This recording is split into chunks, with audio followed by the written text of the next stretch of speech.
बेटा आज की क्लास में हम लोग जो पढ़ने वाले हैं उस टॉपिक का नाम है वॉइस। आज की क्लास में जो टॉपिक पढ़ने वाले हैं उस टॉपिक का नाम है वॉइस। वॉइस जो होता है ये टॉपिक वर्ब का एक फॉर्म होता है। वर्ब का फॉर्म होता है मतलब क्या? मतलब ये कि वॉइस के थ्रू हम ये जानते हैं कि काम सब्जेक्ट कर रहा है या सब्जेक्ट पे हो रहा है। ठीक, तो खैर इतना डिटेल में जानने की बजाय हम लोग सबसे पहले आ जाते हैं, एक होता है एक्टिव वॉइस और दूसरा होता है पैसिव वॉइस। दो तरह के वॉइस होते हैं बेटा, एक होता है एक्टिव वॉइस और एक होता है पैसिव वॉइस। एक्टिव वॉइस जैसा कि आपको दिख रहा है, जो एक्टिव पर्सन है वो आगे चल रहा है।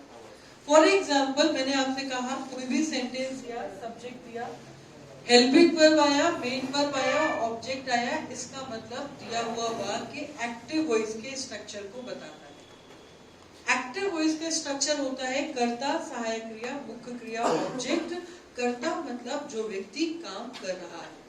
जो व्यक्ति काम कर रहा है अगर वही लीड भी कर रहा है, वही आगे भी चल रहा है, इसका मतलब दिया हुआ सेंटेंस एक्टिव वॉइस का है। मतलब जो पर्सन काम कर रहा है, फॉर एग्जाम्पल क्लास में कोई एक पर्सन ऐसा है जो बहुत ही एक्टिवली बिहेव करता है। एक्टिवली बिहेव करता है का मतलब उसके अंदर लीडरशिप क्वालिटी है ना, वो क्लास को लीड करके आगे चल सकता है। अगर वो लीड करके आगे चल सकता है इसका मतलब सेंटेंस बहुत ही ज्यादा सक्रिय है, ये क्लास बहुत ही ज्यादा एक्टिव है। जो पर्सन लीड करना चाहता है वही आगे चल रहा है। इस बात का मतलब हुआ कि दिया हुआ सेंटेंस एक्टिव वॉइस है। एक्टिव वॉइस का मतलब जब जो व्यक्ति काम करेगा वही स्टार्टिंग में दिया होगा। क्या बात समझ में आई बेटा? अगर हम बात पैसिव वॉइस की करते हैं तो उसका भी कुछ स्ट्रक्चर इसी तरीके का होता है। उसका स्ट्रक्चर भी कुछ इस तरीके का होता है, लेकिन इसमें बेटा शर्त ये होती है कि जो काम नहीं कर रहा वो आगे होता है। जो काम नहीं कर रहा वो आगे होता है, मतलब जो एक्टिवली बिहेव करता है वो पीछे चलता है। कभी कभी कोई पर्सन जो एक्टिव बिहेव करता है वो लीड करता है, कभी नहीं भी करता है। तो जब कभी भी सेंटेंस में जो करता है वो अपनी जगह पर, मतलब शुरुआत में मतलब लीड करेगा तो एक्टिव वॉइस होता है, और जब लीड नहीं करेगा तो पैसिव वॉइस होता है। आसान शब्द में बेटा ये समझिए कि जो एक्टिव वॉइस का सब्जेक्ट होता है वही पैसिव वॉइस का ऑब्जेक्ट होता है। एक्टिव वॉइस का जो सब्जेक्ट होता है वही पैसिव वॉइस का ऑब्जेक्ट होता है, और जो पैसिव वॉइस का ऑब्जेक्ट होता है वही एक्टिव वॉइस का सब्जेक्ट होता है। मतलब हमको इतना समझ आया कि जब हम कभी एक्टिव से पैसिव में जाते हैं तो सब्जेक्ट को ऑब्जेक्ट बना देते हैं और ऑब्जेक्ट को सब्जेक्ट बना देते हैं। कर्ता जो है वो कर्म की तरह काम करने लगता है और जो कर्म है वो कर्ता की तरह काम करने लगता है। ये एक छोटा सा चेंजेस होता है। दूसरी बात, एक्टिव से पैसिव जब कभी भी बनाएंगे वर्ब कुछ भी हो, हम हमेशा वर्ब की थर्ड फॉर्म का यूज करते हैं। जब भी सेंटेंस पैसिव वॉइस में बनाया जाता है तो हमेशा वर्ब की थर्ड फॉर्म को यूज करता है। जब हम बात करते हैं एक्टिव वॉइस की तो जो हमारे टेंस में सहायक क्रिया होती है और उसके साथ जो मुख्य क्रिया आती है। लेकिन जब हम बात करते हैं पैसिव वॉइस की तो पैसिव वॉइस का मतलब होता है कि वर्ब की हमेशा थर्ड फॉर्म का ही प्रयोग करना चाहिए। तो एक छोटा सा डिस्कशन हम लोग यहाँ पे करेंगे। सबसे पहली हमको ये बात समझ में आई, while changing active to passive subject is work as a object and object is work as a subject.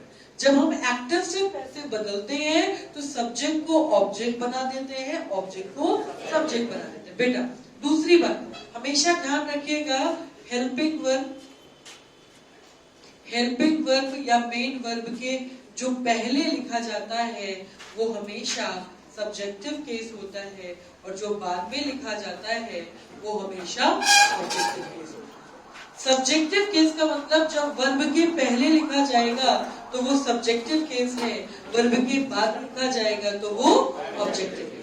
अब एक छोटा सा डिस्कशन, सब्जेक्टिव केस और ऑब्जेक्टिव केस क्या होता है बेटा? अगर हम बात करें सब्जेक्ट और ऑब्जेक्ट की तो आई यदि सब्जेक्ट है तो मी ऑब्जेक्ट, वी अगर सब्जेक्ट है तो अस ऑब्जेक्ट, ही अगर सब्जेक्ट है तो हिम ऑब्जेक्ट, शी अगर सब्जेक्ट है तो हर ऑब्जेक्ट, इट अगर सब्जेक्ट है तो इट ऑब्जेक्ट, दे अगर सब्जेक्ट है तो देम ऑब्जेक्ट, और यू अगर सब्जेक्ट है तो यू ऑब्जेक्ट।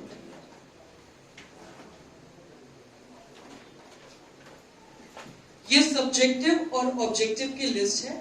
सब्जेक्ट की तरह काम करेगा तो ये मतलब बेटा वर्ब के पहले लिखा जाएगा तो इसी में से कुछ लिखा जा सकता है, वर्ब के बाद लिखा जाएगा तो इसी में से कुछ लिखा जा सकता है। कभी ऐसा नहीं होगा कि वर्ब के पहले हम इनमें से कुछ दे दें, ऐसा नहीं होगा।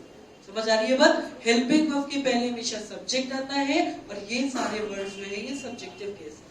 हेल्पिंग वर्ब के बाद हमेशा ऑब्जेक्ट आता है तो ये है हमारा ऑब्जेक्टिव केस। तो सिंपल सी बात ये समझ आई कि सब्जेक्ट को ऑब्जेक्ट, ऑब्जेक्ट को सब्जेक्ट बनाते हैं। इट मींस अगर सब्जेक्ट ऑब्जेक्ट की जगह पर जाएगा तो सब्जेक्ट का ऑब्जेक्टिव केस ही लिखा जाएगा। जैसे अगर मान लो बेटा कोई सेंटेंस होता और लिखा जाता कि I called her, for example sentence में लिखा है आई कॉल्ड हर, मैंने आपसे कहा इसका पैसिव वॉइस बनाओ। अभी हमें पैसिव वॉइस के चेंजेस नहीं पता, अभी हमें सब्जेक्ट टू ऑब्जेक्ट, ऑब्जेक्ट को सब्जेक्ट बनाना है। बेटा हर को सब्जेक्ट की तरह लिखोगे तो क्या लिखोगे? हर का सब्जेक्टिव फॉर्म है शी। और बेटा आई को ऑब्जेक्ट की तरह लिखोगे तो क्या लिखोगे? तो क्या बात समझ में आई? सबसे पहले हमने प्रोनाउन का चेंज सीखना है, वो हमने सीख लिया। सब्जेक्ट को ऑब्जेक्ट की जगह पर लेके जाएंगे तो उसका ऑब्जेक्टिव केस लिखेंगे, ऑब्जेक्ट को सब्जेक्ट की जगह पर लाएंगे तो इसका सब्जेक्टिव केस लिखेंगे। जितने भी ये प्रोनाउंस मैंने लिखे हैं बेटा ये हमेशा हेल्पिंग वर्ब या वर्ब के पहले आते हैं, और ये जितने भी वर्ड्स लिखे ये सारे वर्ब के बाद में आते हैं। ये बात हमेशा के लिए है, चाहे एक्टिव का सेंटेंस हो चाहे पैसिव का सेंटेंस हो, वर्ब के पहले आएगा तो इन्हीं में से कोई प्रोनाउन आ सकता है, वर्ब के बाद आएगा तो इन्हीं में से कोई प्रोनाउन आ सकता है। क्या बात समझ में आई? पहली बात, while changing active to passive और पैसिव टू एक्टिव, हमेशा एक्टिव से पैसिव बदलने को नहीं आता, कभी कभी पैसिव से एक्टिव भी आता है। एक्टिव पैसिव बेटा एयरफोर्स के एग्जाम में इंपॉर्टेंट टॉपिक है हमारा, एनडीए सीडीएस में भी इसके स्पॉटिंग एरर के क्वेश्चंस मिल जाते हैं। इसके अलावा अगर आप एसएससी की बात करें तो एसएससी एमटीएस के एग्जाम में, स्टेनोग्राफर के एग्जाम में, सीएचएसएल के एग्जाम में, सीएचएसएल के एग्जाम में तो एक डिस्क्रिप्टिव पेपर भी होता है जिसमें एक्टिव से पैसिव और पैसिव से एक्टिव बदलने को आता है। इसके अलावा आईबी एग्जाम अभी एक लेटेस्ट आया हुआ था इंटेलिजेंस ब्यूरो, तो उसमें भी एक्टिव पैसिव पूछा जाता है, सीजीएल में भी एक्टिव पैसिव आता है, इवन मेंस में तो 25 नंबर तक का स्कोरिंग टॉपिक है ना। तो जरूरी नहीं है बेटा एक्टिव से पैसिव या पैसिव से एक्टिव बदलने को आएगा, कभी कभी स्पॉटिंग एरर और फिल इन द ब्लैंक्स के फॉर्म में भी इस क्वेश्चन को पूछा जा सकता है। क्या बात समझ में आ रही है? तो बहुत सीरियसली जिसको कुछ भी नहीं आता, जिसको एक्टिव पैसिव कभी पढ़ा नहीं या पढ़ा तो भूल गए, ध्यान नहीं है, वो सारी चीजें हम लोग सीखेंगे वन बाय वन।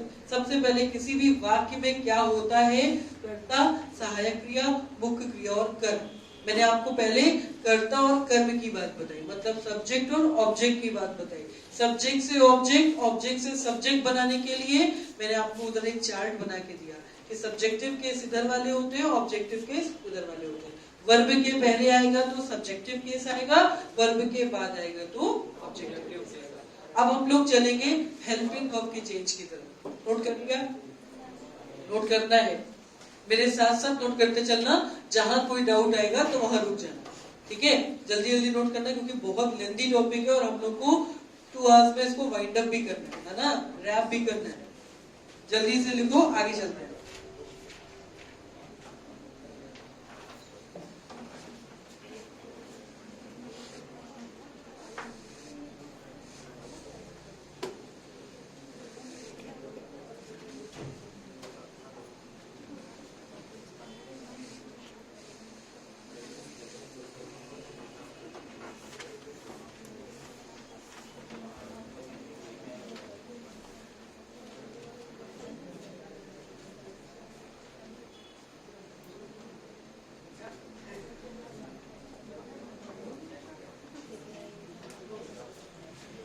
जल्दी से नोट करो।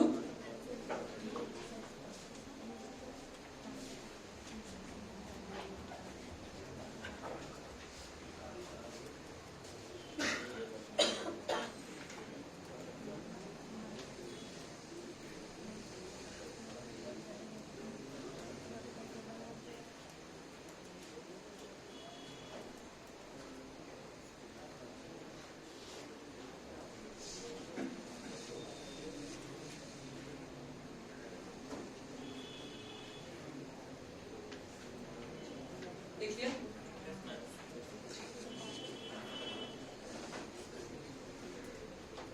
तो सबसे पहली बात जो थी हमको समझ आ गई, एक्टिव से पैसिव, पैसिव से एक्टिव में सब्जेक्ट ऑब्जेक्ट, ऑब्जेक्ट सब्जेक्ट बनता है।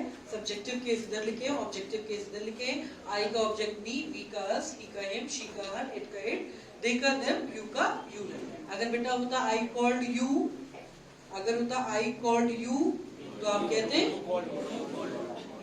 यू आ गया था, ठीक है? तो यू सब्जेक्ट में भी यू रहता है और ऑब्जेक्ट में भी यू रहता है। बेटा अगर मैंने आपसे एक सेंटेंस ये लिखा होता कि यू कॉल्ड मी, और दूसरा सेंटेंस मैंने आपको लिखा आई कॉल्ड यू, तो आप कहते मैम ऊपर वाले सेंटेंस में जो यू काम कर रहा है ये सब्जेक्ट का कर रहा है क्योंकि वर्ब के पहले आया है, ठीक है?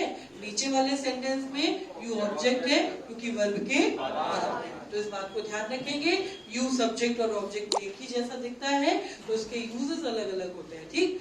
तो जब कभी भी वर्ब के पहले जो लिखा जाता है वो होता है सब्जेक्टिव केस और वर्ब के बाद में ऑब्जेक्टिव केस लिखा जाता है, ठीक?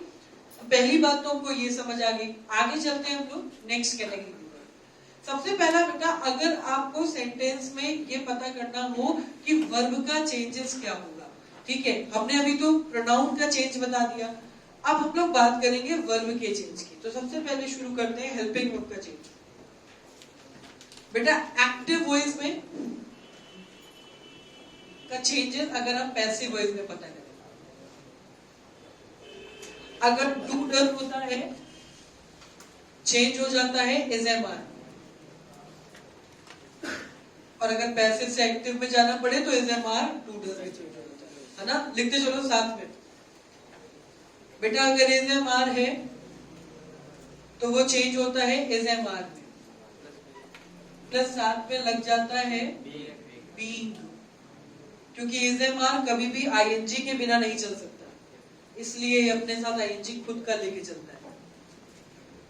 बेटा अगर कभी हैज हैव है, has have change into has been, have been. कभी कभी लोग नरेशन और वॉइस को मिक्स कर देते हैं, एक्टिव पैसिव और नरेशन को मिक्स कर देते हैं, has have change into had कर देते हैं।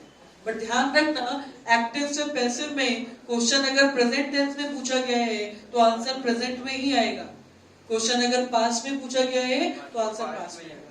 नरेशन में ऐसा नहीं है, नरेशन में क्वेश्चन किसी में भी पूछा जाए आंसर पास्ट में ही आता है, क्योंकि वो एक स्पीच होती है, किसी की कही हुई बात होती है, ठीक है? तो इस चीज का ध्यान रखिएगा। Has been, have been will no change. Has been, have been में नो चेंज का मतलब बेटा ये नहीं है कि पैसिव नहीं बनता, उसमें सहायक क्रिया नहीं बदलती है, ये रूल है। Did change into was were, did को चेंज करेंगे तो वाज वर आएगा, was were change into was were plus been,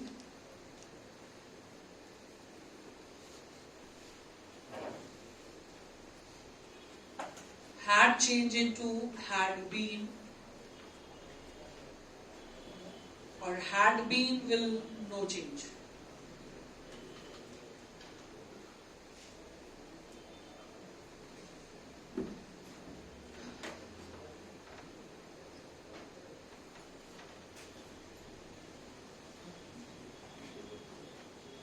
बेटा विल और शैल, हालांकि शैल है तो नहीं, लेकिन कुछ क्वेश्चन पुराने मिलेंगे आपको, तो इसलिए मैंने यहाँ पे लिख दिया है विल और शैल।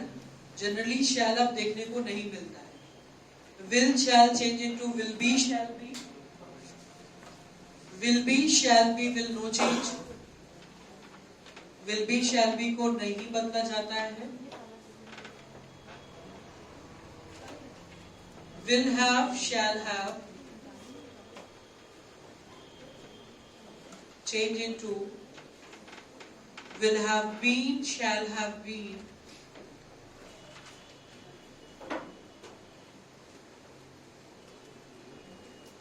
और लास्ट है will have been and shall have been will no change। बेटा ये आपका जो चेंजेस मैंने आपको बताए ये एक्टिव वॉइस के बताए, नॉर्मल टेंस में जो हमारे 12 टेंस होते हैं उनके रूल ये लगेंगे। मैम जी एक यूट्यूब में एक बंदा पढ़ा रहा था, वो बताता सेल का प्रयोग नहीं होता, ऐसा है क्या? यस मैम, ये स्पीकिंग में भी बताते हैं मैम। पहले सुनो, YouTube में एक बंदा पढ़ाता है, क्या पढ़ाता है, क्यों पढ़ाता है, बात की बात है, बंदा नहीं एक सर पढ़ाता है, ठीक है। पहला तो यहाँ पर ध्यान दो, ठीक है। पढ़ाता है नहीं, पढ़ाते हैं। सर YouTube में एक सर पढ़ाते हैं। अभी आपने अगर ध्यान से सुना हो मेरी बात, तो मैंने आपसे एक बात बोली कि शैल होता नहीं है, शैल नाम की वर्ब हट गई है, लेकिन मैं लिख दे रही हूँ क्योंकि कुछ क्वेश्चन आपको मिलेंगे, पुरानी किताबों में छपा हुआ है, तो मैंने लिखा। मैंने पहले भी बताया, आज फिर बता रहे हैं, शैल नाम की हेल्पिंग वर्ब को हटा दिया गया है, केवल एक ही वर्ब है, वो विल। ये ऑलरेडी मैं बता चुकी हूँ और मैं बताती जा रही थी, है ना। मैंने ये बोला, अनुज ध्यान से सुनो मेरी बात है, तुम पे बहुत काम करना है आपको। विल और शैल, मैंने आपसे कहा केवल विल है, शैल नहीं होता है। लेकिन हमने इसलिए बताया क्योंकि जब आप क्वेश्चंस लगाओगे तो कुछ पुरानी किताब के लगाओगे। एक्टिव पैसिव में बहुत रेयर है कि क्वेश्चन अपडेट करते हैं लोग, है ना, पुराना ही चला आता है, तो वहां मिलेगा तो हटा भी नहीं देंगे, लड़ेंगे नहीं कि शैल तो हटा दिया था, कैसे क्वेश्चन दे दिया, है ना। तो मैंने लिख दिया है। वैसे शैल नाम की हेल्पिंग वर्ब हट गई है। विल और शैल में अंतर इतना होता था, मैंने कहा आई शैल टीच यू, मैं तुमको पढ़ाऊंगी, आई विल टीच यू, मैं तुम्हें जरूर पढ़ाऊंगी। जब विल लग जाता था तो डेफिनेटली शो होने लगती थी, इतना डिफरेंस होता था। आई विल गो, मैं जरूर जाऊंगी, आई शैल गो, मैं जाऊंगी, ये डिफरेंस होता था। लेकिन अब ऐसा नहीं है, लेकिन अब लिख लो आप, कोई दिक्कत नहीं है। मैंने आपको बता दिया, बुक्स में अभी भी शैल हटा नहीं है ना। आप अभी भी बुक कोई खरीद के आओगे उसमें शैल लिखा होगा, बट पता होना चाहिए, है ना। तो ये पता हमको ये है कि मैम शैल नाम की हेल्पिंग वर्ब है तो नहीं, लेकिन आप टेंस अभी भी पढ़ो, पुरानी कोई बुक भी खरीदोगे तो वहां पर विल और शैल दिया होगा, है ना। हम लोग जो अभी तैयारी कर रहे हैं, छोटे बच्चों की किताब में चेंजेस नहीं होते। हम लोग अब कंपटीशन लेवल की तैयारी कर रहे हैं, तो हम लोग फाइट कर रहे हैं, तो वी डोंट नो, है ना। इसी तरीके से जैसे आपने आपको बताया कि वाई एक्स पर होता है, डब्ल्यू भी एक्स पर होता है, लेकिन किसी किताब में नहीं मिलेगा। वाई और डब्ल्यू स्क्वायर का काम करते हैं। जब हम आर्टिकल पढ़ाते हैं तो बताते हैं क्यों, इसका रीजन है, जेन्युइन रीजन है कि वाई एक्स पर होता है, लेकिन अब रीजनिंग में अप्लाई ना कर देना, है ना, तो वहां दिक्कत हो जाएगी। तो कुछ चेंजेस होते हैं, वो अप्रिशिएबल होते हैं, बट हम कंपटीशन लेवल की तैयारी कर रहे हैं तो हमको पता है बुक्स में अभी भी वो चेंज नहीं है। तो क्या बात समझ गए हो अनुज? गुड। अब ये बहुत डिटेल में जाना पड़ेगा ना, वाई स्वर क्यों होता है, आखिरी में चलते चलते बताएंगे। ये साउंड की वजह से तो होता है, साउंड के लिए तो होते हैं, साउंड की वजह से तो होते ही है, लेकिन यूपी बोर्ड वालों को साउंड थोड़ा कम समझ आता है ना, है ना। तो क्या है इसका लॉजिक है, मैं आपको बताऊंगी अभी क्लास ओवर होने के चलते चलते बताऊंगी आर्टिकल में वाई और डब्ल्यू क्यों लिया जाता है। आप लोग उसके लिए लिख लीजिए, लिख लिया बेटा, सभी ने नोट कर लिया है। अब एक छोटी सी बात अगर आप ध्यान दें, गौर करें, तो एक बात ये ध्यान रखना बेटा, अगर कभी बी फॉर्म का मतलब होता है is, am, are, was, were, be, being और बी, ये होती है बेटा बी फॉर्म। कभी भी ध्यान रखना, अगर आपको कोई सेंटेंस दिया जाए और कहा जाए चेंज करो, तो बहुत आसान शब्द में एक बात समझ लो कि जब कभी बी फॉर्म के साथ वर्ब की थर्ड फॉर्म को देखना, तो समझ जाना सेंटेंस पैसिव वॉइस का है।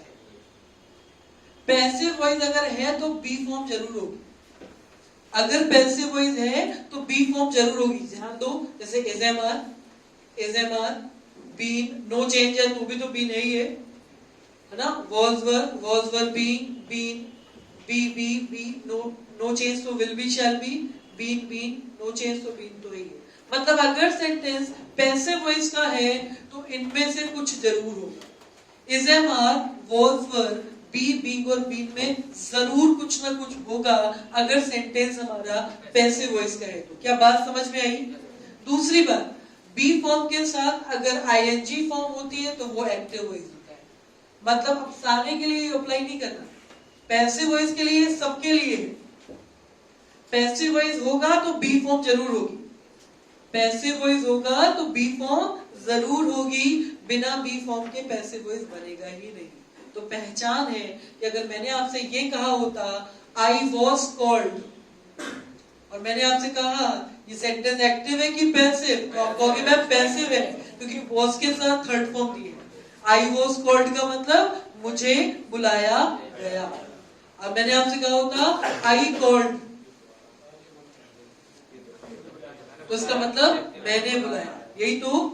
अच्छा, ये तो मैंने बेटा हेल्पिंग वर्ब के चेंजेस बताए। सहायक क्रिया का क्या परिवर्तन होगा? अब किसी भी वाक्य में कर्ता, सहायक क्रिया, मुख्य क्रिया और कर्म होता है। कर्ता और कर्म हम पहले ही चेंज कर चुके थे। सब्जेक्ट ऑब्जेक्ट, ऑब्जेक्ट सब्जेक्ट बन रहा था। सहायक क्रिया का चेंज तुम्हारे सामने लिखा है। याद रखने का आसान तरीका, प्रेजेंट इंडेफिनिट अपने जस्ट नीचे वाले में चेंज होता है प्रेजेंट कॉन्टिन्यूअस में। प्रेजेंट इंडेफिनिट अपने जस्ट बाद वाले में चेंज होता है प्रेजेंट कॉन्टिन्यूअस। कॉन्टिन्यूअस चेंज होता नहीं है, और होता है तो बीइंग लेके चलता है। प्रेजेंट कॉन्टिन्यूअस में ही रहता है और बीइंग लगता है। प्रेजेंट परफेक्ट अपने जस्ट नीचे वाले में चेंज होता है present perfect continuous. Present perfect continuous will not change, क्योंकि बीन ऑलरेडी इसमें लगा है। Past indefinite change into past continuous. Past continuous में ही रहता है। क्या बात समझ में आ रही है? Past perfect continuous will no change. Future indefinite future continuous will क्यों नो चेंज होता है बेटा? विल बी बीइंग अच्छा नहीं लगेगा ना। विल बी लगा है, फिर बीइंग लगाएंगे तो नहीं बन पाएगा। जैसे यहाँ पे था इज बीइंग, आर बीइंग चल जाता, यहाँ पे ऑलरेडी ये बी लेके चल रहा है, तो दो बार बी फॉर्म हो जाएगी तो गलत है। Will be, shall be, will no change. Will have, shall have, will have been, shall have been, और will have been, shall have been, will no change. क्या बात समझ में आ गई? मैंने आपसे कहा जब सहायक क्रिया अगर भूल जाना तो ये ध्यान रखना कि जस्ट बाद वाले में चेंज होती है। इसके अलावा 4 टेंस हैं जो नहीं बदलते। कौन कौन से? Present perfect continuous, past perfect continuous, future continuous और फ्यूचर परफेक्ट कॉन्टिन्यूअस। नहीं बदलते का मतलब ये नहीं है कि उनका पैसिव नहीं बनता। नहीं बदलते का मतलब ये है कि उनके में सहायक क्रिया नहीं बदलती, जो लगी है वही लगी रहेगी। क्या बात समझ में आ गई? आओ आगे चलें।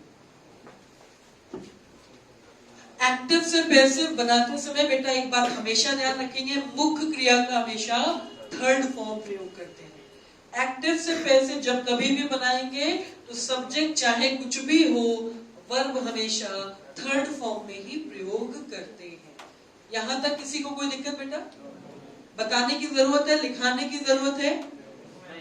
अगर लिखने की जरूरत हो तो लिख सकते हो कि एक्टिव से पैसिव बनाते समय मुख्य क्रिया का थर्ड फॉर्म प्रयोग होता है। While changing active to passive, verb third form will be used। अगर आप चाहें तो, ना चाहे याद रखें तो बेहतर है। सब कुछ कॉपी में लिखोगे तो दिमाग में कुछ नहीं रहेगा, है ना? इसलिए कॉपी में कम लिखना चाहिए, दिमाग में ज्यादा लिखना। हाँ, जो लोग ज्यादा कॉपी बनाते हैं वो बस कॉपी ही बनाते हैं, सजाते रहते हैं, है ना?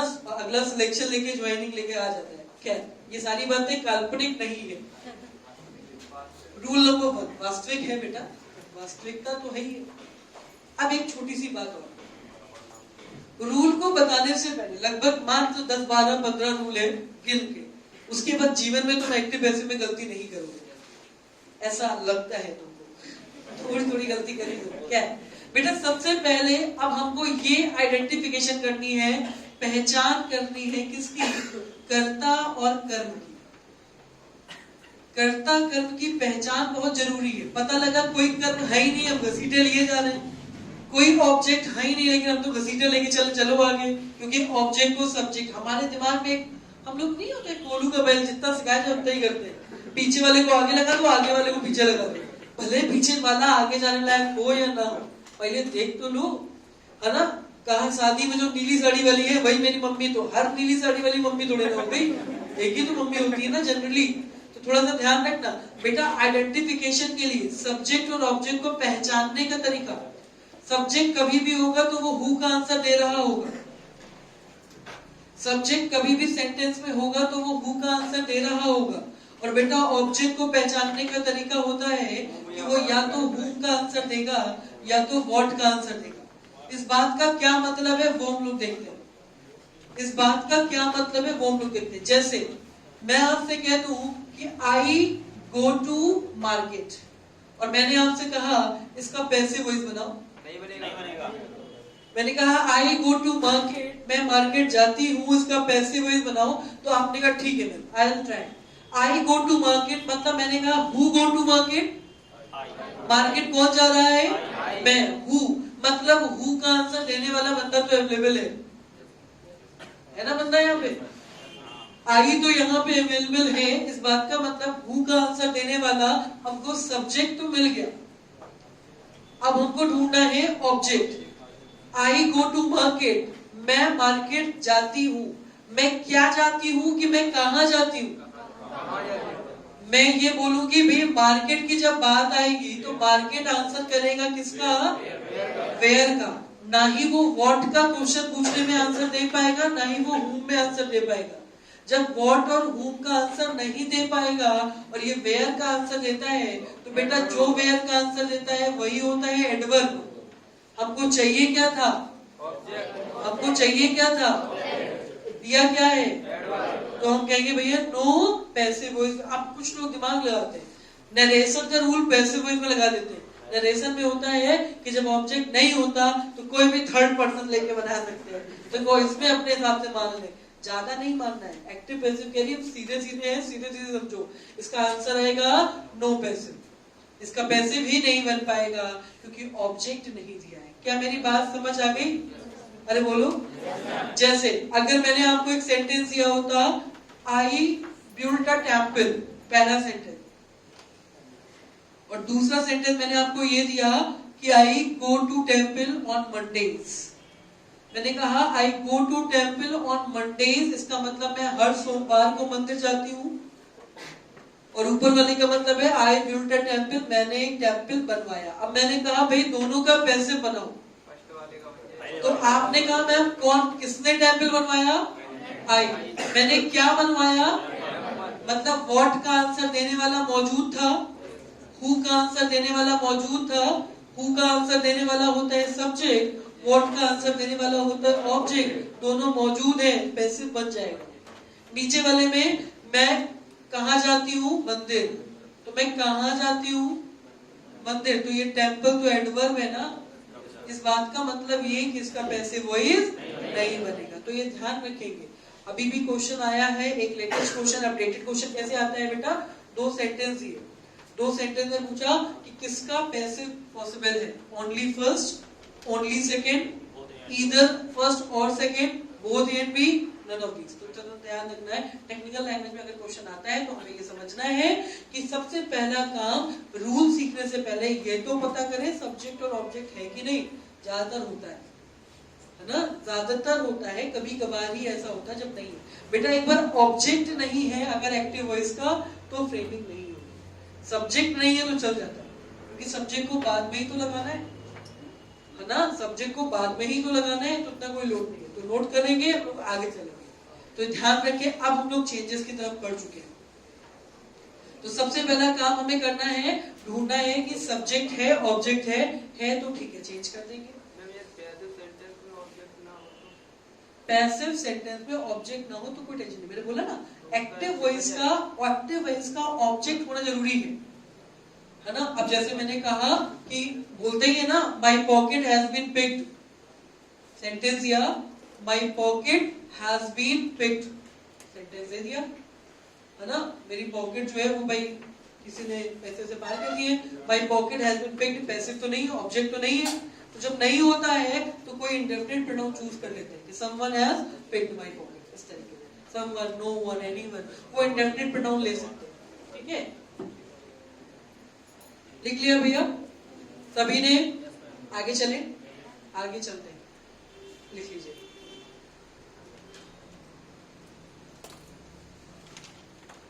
जैसे हम लिखते हैं वैसे लिख लिया करो, इसके अलावा अपने हिसाब से लिख लिया करो ना। तो घर जाके इसे गोला बनाया था, व्हाट लिखना था, क्या मतलब इसका, है ना। तो अपने हिसाब से लिख लिया करो। यदि व्हाट का क्वेश्चन पूछने पर सेंटेंस में आंसर मिल जाए, वही हमारा ऑब्जेक्ट होता है। तो ध्यान रहेगा, है ना। व्हाट क्या मतलब इसका, हु का क्या मतलब, ठीक है, होगा कुछ मतलब, है ना। तो थोड़ा सा ध्यान रखेंगे। अब हम लोग रूल नंबर 1 पे चलेंगे, सबसे आसान क्वेश्चन पे चलेंगे।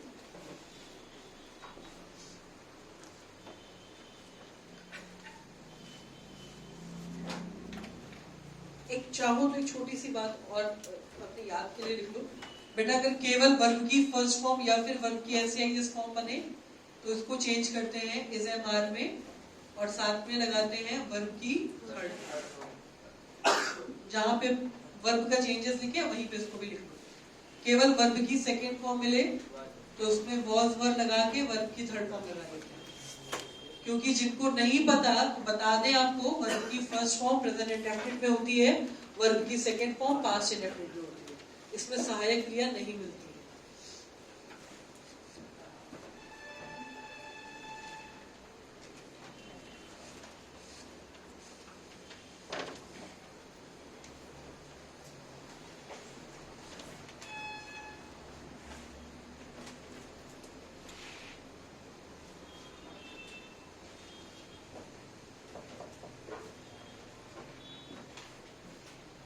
रब कर रहे हैं भैया? ओके।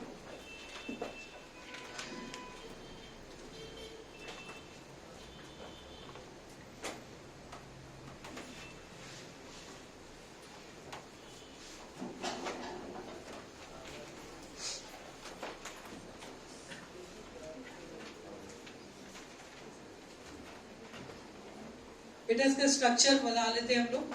सब्जेक्ट प्लस सहायक क्रिया, वर्ब की third form plus by plus object, ये स्ट्रक्चर होता है जनरल टेंस। जैसे बेटा मैंने सेंटेंस दिया, my father will sign these papers. मैंने कहा my father will sign these papers, sentence active है कि पैसिव? पक्का एक्टिव वॉइस है, एक्टिव वॉइस है, क्योंकि बी फॉर्म नहीं है, बी फॉर्म के साथ थर्ड फॉर्म नहीं है, मतलब एक्टिव वॉइस है। इसका पैसिव बनाना है।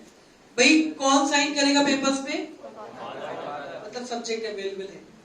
पापा कहां पर साइन करेंगे? पापा क्या करेंगे? साइन करना है ना उनको। My father will sign these paper, किसको साइन करेंगे? पेपर्स पे। होम का आंसर मिल रहा है, ठीक है। सब्जेक्ट ऑब्जेक्ट ऑब्जेक्ट सब्जेक्ट बनेगा तो आगे क्या आ जाएगा? दीज। ध्यान रखना, गलती देते हैं तो लोग दीज को दोज में बदल देते हैं, लेकिन एक्टिव पैसिव में अपना एक्स्ट्रा दिमाग नहीं लगाना, जो जैसा है उसको वैसे ही रखो, ठीक है। दीज पेपर्स, विल किस में चेंज होता है? विल बी शैल बी, है ना। Will change into will B. बेटा सब्जेक्ट का काम हो गया, सहायक क्रिया का काम हो गया, वर्ब की कैसी फॉर्म? थर्ड फॉर्म साइन की क्या होती है? साइन। फिर क्या लगना है? और फिर क्या आ जाएगा? My father. तो ये बनेगा these papers will be signed by my father. क्या कोई दिक्कत, कोई परेशानी? कोई नहीं। अगर कभी कभी इतना सब कुछ चेंजेस हमको नहीं आते तो अपने ऑप्शन पे जाएंगे। कैसे? जैसे विल दिया है तो ऑप्शन ढूंढो, विल बी कहीं है क्या? जो है बस वही लगा दो, लेकिन ध्यान रखना विल बी के साथ थर्ड फॉर्म देख लेना। बात समझ में आ रही है? ऑप्शन पे भी सीधे जाके आंसर लगा सकते हो, जरूरी नहीं है पूरा बदलेंगे तभी आंसर लगेगा, ठीक। अगर सीधा क्वेश्चन देखा तो सीधे आप आंसर्स पे भी जा सकते हैं। मैंने कहा ही drives a car, he drives a car.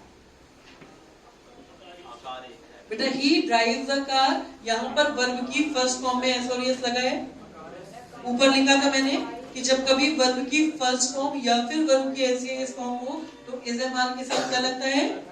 अरे बोलो, थर्ड फॉर्म। ऑब्जेक्ट क्या है? तो आगे लेके आगे आका क्या हो जाएगा? ड्राइव की second third form driven by him. He का ऑब्जेक्टिव केस हिम होता है। अकार इज ड्राइवन बाय मी या हिम, जो भी है। मान लीजिए बेटा सेंटेंस इंट्रोगेटिव हो जाए, कोई टेंशन मत लेना। जैसे मैंने कहा does he drive a car, मैंने कहा होता does he drive a car, question ये है does he drive a car, question mark. तो बस इसमें भी हेल्प को आगे आ जाएगी, तो हो जाएगा is a car driven by him. बेटा अगर अभी भी किसी को कोई दिक्कत हो तो बता देना। ये बिल्कुल बेसिक क्वेश्चंस हैं जो एग्जाम में बहुत ना के बराबर मिलते हैं, हाँ कब मिलते हैं। इससे आगे चलेंगे। अब जो शुरुआत करने वाले हैं वो थोड़ी सी अच्छे लेवल की है। ये तो बेसिक टेंसेस के चेंजेस थे। रूल नंबर 1 मैंने आपको स्ट्रक्चर बताया। जब टेंस हो आपका स्ट्रक्चर कुछ इस तरीके से था सेंटेंस का, subject helping verb plus verb plus object. ये एक्टिव वॉइस का स्ट्रक्चर था और ये पैसिव वॉइस का स्ट्रक्चर है। लिख इसलिए दिया कि मान लो आपको कभी यूज करना हो तो आराम से आप लगा सकते हो। सब्जेक्ट साथ में वर्ब, वर्ब के चेंजेस के लिए पूरा चार्ट बनाया है। कर्ता कर्म, कर्म करता हो जाएगा, वर्ब की हमेशा थर्ड फॉर्म लगती है। तो अगर नेगेटिव भी होता, my father will not sign these papers, तो नॉट लग जाता, these paper will not be sign by. अच्छा एक चीज और बेटा, साइन एक वर्ड होता है। जैसे मैंने कहा please put your sign here, तो हम लोग कहते हैं साइन नहीं होना चाहिए, क्या होना चाहिए? सिग्नेचर होना चाहिए। साइन नहीं होना चाहिए, वहां पर सिग्नेचर होना चाहिए। जैसे अगर किसी ने कहा अपने साइन यहां कर दो, please put your sign here, अपने साइन यहां पर कर दीजिए। किसी ने आपसे कहा please put your sign here, बोल देते हैं हम लोग अक्सर ये कि भैया साइन अपने अपने यहां पे कर दो। कभी भी ध्यान रखना कि साइन जब नाउन का काम करता है तो इसका मतलब सिग्नल होता है, वार्निंग बोलते हैं ना, वहां पर ये साइन लगा, इस साइन का मतलब ये होता है, चिन्ह से मतलब हो जाता है।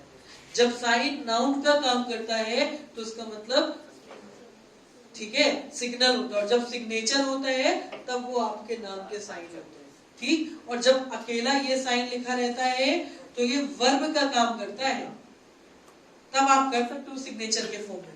जैसे यहाँ पे क्या था, my father will sign, sign करेंगे वो अपना नाम लिखेंगे, साइन करेंगे।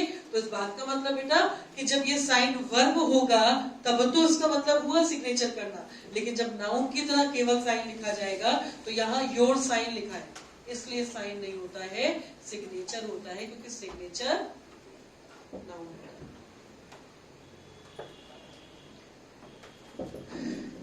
लिख लिया, आगे चले। चलो बेटा अगले चलते हैं रूल नंबर 2 की तरफ।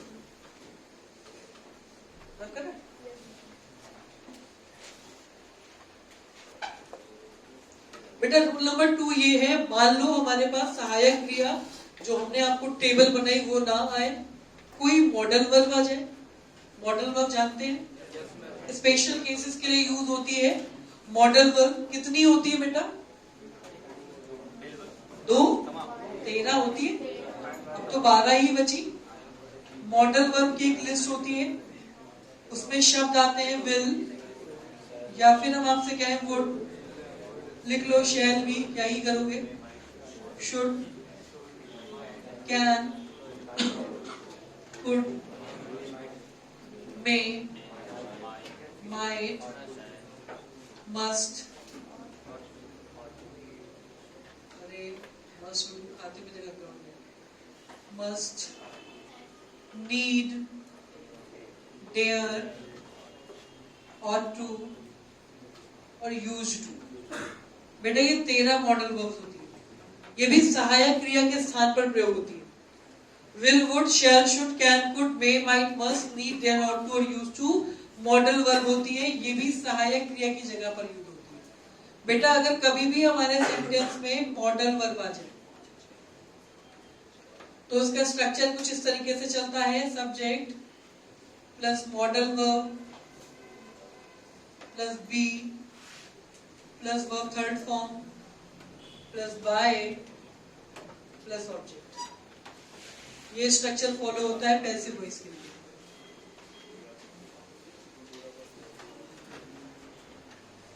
मैंने कहा subject modal verb be verb third form. जैसे मैंने कहा I can solve this problem, मैंने कहा I can solve this problem, मैं ये प्रॉब्लम सॉल्व कर सकती हूँ।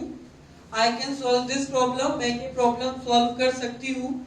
देख रहे होगे कैन लिखा हुआ है ना, तो बाद वाला ऑब्जेक्ट क्या है, दिस प्रॉब्लम, तो आगे आ जाएगा दिस प्रॉब्लम। गलती देते हैं तो लोग दैट प्रॉब्लम कर देते हैं, क्योंकि नियम के हिसाब से दिस चेंज इनटू दैट, लेकिन फिर वो नरेशन का रूल है। एक्टिव पैसिव में जो जैसा है वो वैसा ही रहेगा, ठीक है। तो दिस प्रॉब्लम पहले लिखा, इसके बाद हमें क्या लिखना है, बेटा मॉडल वर्ब जो है वही लिखेंगे। कुछ लोग कुड बोल रहे हैं, मैंने क्या कहा था, वो भी नरेशन का रूल है। कैन ही रहेगा, मे ही रहेगा, कैन कुड मे माइट वो सब नरेशन, क्योंकि क्वेश्चन एक्टिव वॉइस में है तो आंसर भी एक्टिव वॉइस में आएगा। दिस प्रॉब्लम कैन, बेटा मॉडल वर्ब के बाद क्या लगाना है, हमने बी लगा दिया। बी के बाद क्या लगाना है, वर्ब की थर्ड फॉर्म क्या होती है, बाय। आई को ऑब्जेक्ट की तरह क्या यूज करेंगे, बी। तो सेंटेंस बनेगा this problem can be solved by me. क्या बात समझ में आ गई? तो अगर कभी सेंटेंस में केवल मॉडल वर्ब दी जाए तो स्ट्रक्चर ये फॉलो होता है। अगर सेंटेंस में मॉडल वर्ब दी जाए तो स्ट्रक्चर ये फॉलो होता है, सब्जेक्ट जो मॉडल वर्ब है वो लगाया बेटा आपने, साथ में बी लगाया, बी के बाद वर्ब की थर्ड फॉर्म, फिर बाई ऑब्जेक्ट। स्टार्टिंग में जिसको कुछ नहीं आता तो बेटा मेरा आपको सजेशन है कि स्ट्रक्चर के थ्रू ही करना है ना, आराम आराम से सॉल्व करना, कोई कहीं की जल्दी नहीं है। एक बार प्रैक्टिस बन जाएगी तब चेंज आसानी से हो जाएगी, है ना। जिनको थोड़ा सा दिक्कत है, नहीं आता है वॉइस सेंटेंस, वॉइस नहीं आता तो टेंशन बिल्कुल मत लेना, जैसा है आप स्ट्रक्चर में आप ही के लिए लिख रही हो। बेटा अगला रूल है, अगर मॉडल वर्ब के साथ कभी मिल जाए हैव, मैं आगे चल जाती हूँ, अगर आपको पीछे डाउट हो तो क्वेश्चन पूछ सकते हैं। आई का ऑब्जेक्टिव फॉर्म मी था तो मी लिखा। हमेशा ध्यान रखना प्रीपोजिशन के बाद कोई भी प्रोनाउन आता है तो हमेशा ऑब्जेक्टिव केस में आता है। प्रीपोजिशन के बाद आने वाला प्रोनाउन हमेशा ऑब्जेक्टिव केस होता है। बेटा मॉडल वर्ब के साथ अगर कभी हैव दिया जाए, मॉडल वर्ब के साथ अगर कभी हैव दिया जाए तो क्या स्ट्रक्चर चलता है, सब्जेक्ट प्लस मॉडल वर्ब, साथ में आप लगा देना हैव, इसके साथ में लगा देना बीन, फिर लगाना वर्ब की थर्ड फॉर्म, फिर बाय, फिर ऑब्जेक्ट। अगर कभी सेंटेंस में मॉडल वर्ब के साथ में कुछ दिया जाए, मैंने कहा we should have respected our elders. मैंने कहा we should have respected our elders, हमें अपने से बड़ों का सम्मान करना चाहिए। We should have respected our elders, हमें अपने से बड़ों का सम्मान करना चाहिए। तो बेटा ऑब्जेक्ट क्या है, आवर एल्डर्स आ जाएगा पहले। सब्जेक्ट के बाद हमें क्या लगाना है, मॉडल वर्ब क्या लगी है, जो लगी है वही लगा दो। बेटा शुड के बाद क्या लगा है, हमने लगा दिया है। हैव के बाद क्या लगा था, बीन के बाद वर्ब की रिस्पेक्टेड बाय अस। बेटा एक चीज और, ये इन केस अगर कभी बाय अस नहीं लगा पा रहे हो तो कोई टेंशन नहीं। रीजन क्या है, ये एक मॉरल ऑब्लिगेशन, हमें अपने से बड़ों का सम्मान करना चाहिए। हमारे बड़े सम्माननीय हैं, हमारे बड़ों का सम्मान होना चाहिए, तो फिर इसका मतलब ही है कि हमें करना चाहिए, है ना। अगर कभी बायस नहीं लगा है तो कोई टेंशन मत लेना। एक बार ऑब्जेक्ट नहीं है तो परेशान मत होना, है ना। ये अंडरस्टूड वाली बात होती है। जैसे अंडरस्टूड वाली बात होती है, मैंने कहा पुलिस अरेस्टेड द थीफ। मान लो कि एक सेंटेंस लिखा था कि पुलिस अरेस्टेड द थीफ। मैंने आपसे कहा इसका पैसे बनाओ, the police arrested the thief, police ने चोर को पकड़ा। हम लोग करते हैं तो उसको चेंज करके बनाएंगे क्या, द थीफ वॉज अरेस्टेड। बेटा एक बात ध्यान रखना, अगर हमारे ऑप्शन में है the thief was arrested bye police और एक ऑप्शन है द थीफ वॉज अरेस्टेड, तो आंसर यही आएगा, क्योंकि अरेस्ट हम कर सकते हैं किसी को, अंडरस्टूड होता है पुलिस ही करेगी। क्या बात समझ में आ गई, पुलिस ही अरेस्ट करेगी, ये बात अंडरस्टूड होती है, इसलिए बाय पुलिस का नहीं लगा। जैसे किसी डॉक्टर ने सर्जरी परफॉर्म करी, मैंने कहा डॉक्टर परफॉर्म्स अ सर्जरी, तो अ सर्जरी इज परफॉर्म्ड। अब बताने की जरूरत नहीं है कि बाय डॉक्टर, सर्जरी डॉक्टर ही करता है। हम लोग भी डॉक्टर बन जाते हैं लेकिन फिर बाद में दोबारा सर्जरी करानी पड़ती है और बड़े लेवल की।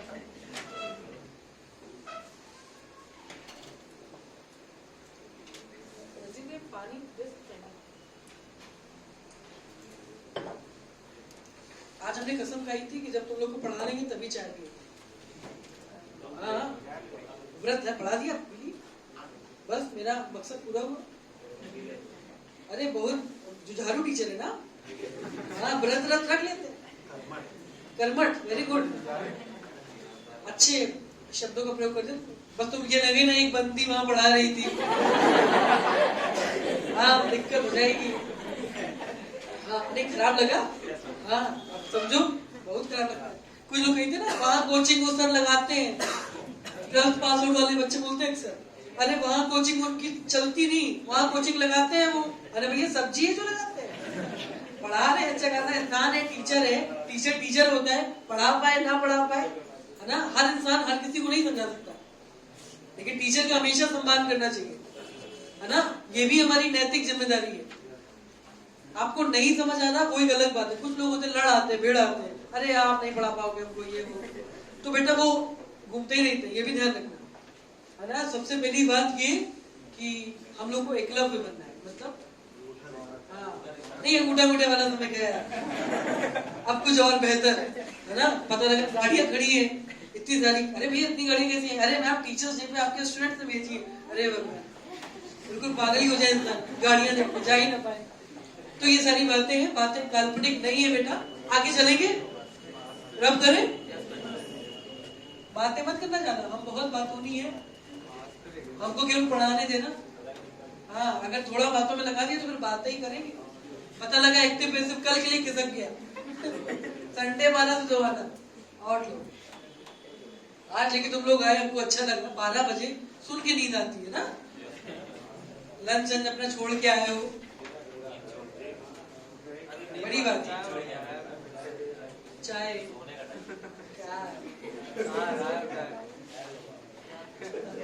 चाय सबसे बोरिंग चीज हमको लगती है, टाइम पास, जब कुछ नहीं तो चाय, खाली बैठने तो लो चाय बना लो, ऐसे तो भी काम कर रहे हैं ना, बड़ा काम करना।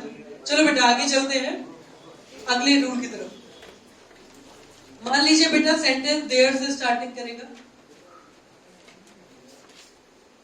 THER, ठीक। इसका स्ट्रक्चर होता है there plus helping verb plus subject plus to plus be plus verb third form. मैंने आपसे कहा अगर सेंटेंस देयर से स्टार्ट होता है, पहला सेंटेंस दिया आपने आपको, देयर इज नथिंग टू से,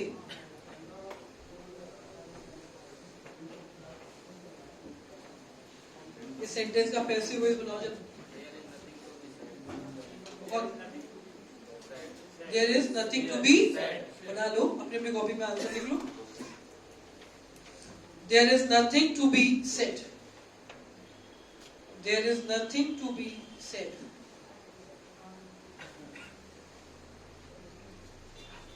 मान लो अच्छा,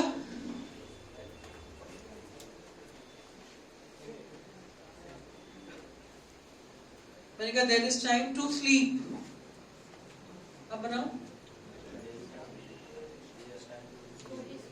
to be slept। बेटा पहले वाले का बनेगा there is time to be said, there is nothing to be said, sorry, there is nothing, nothing रहेगा बेटा, there रहेगा, helping of रहेगी, subject रहेगा, to रहेगा, to के बाद बीच में be लग जाएगा, और फिर verb की थर्ड फॉर्म, say की third form said, okay. Next, there is time to sleep, इसको चेंज करोगे तो ये बनेगा there is time to be slept।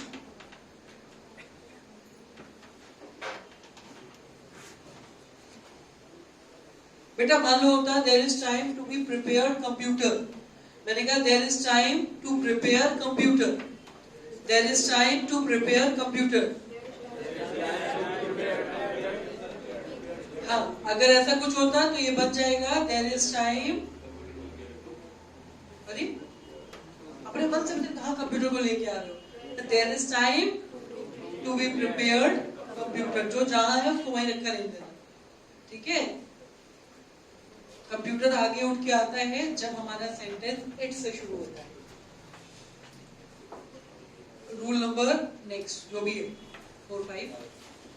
अगर सेंटेंस की शुरुआत इट करता है, मान लीजिए बेटा अगर सेंटेंस की शुरुआत इट करता है तो उसका स्ट्रक्चर होता है it plus helping verb plus subject plus for plus object plus to plus B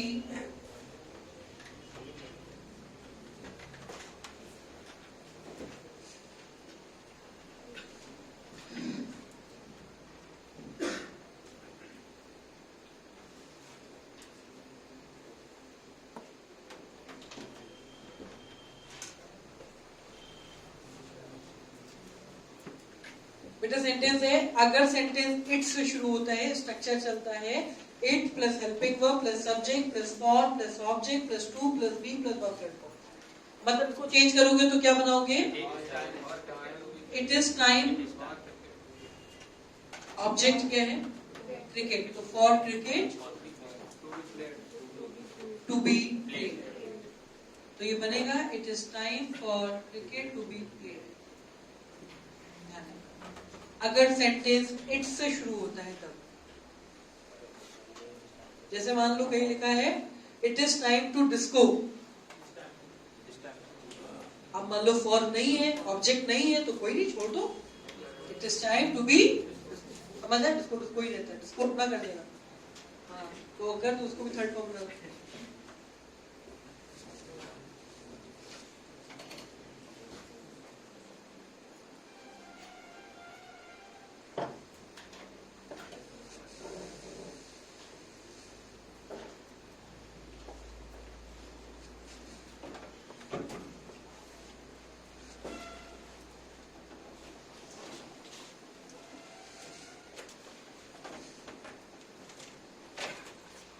sheet मिली होगी?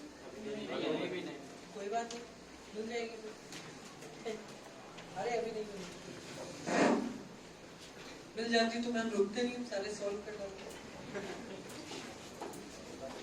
खत्म हो जाती अब तक। आगे चलेंगे? नहीं चलेंगे?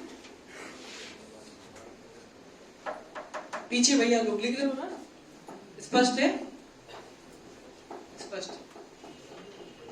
आज बहुत फोन आ रहे थे कि मैम क्या 4 बजे वाली क्लास नहीं है या मैम 9 बजे वाली क्लास नहीं है। अरे ऐसे कहे फोन करते हो? सब नहीं सब जानते हैं ना मैम, इतना मजेदार टाइम की है, 2 घंटे पढ़ा दिया उसको 4 बजे ना पढ़ाए, ऐसा नहीं है भैया, 4 वाली क्लास अलग है। हाँ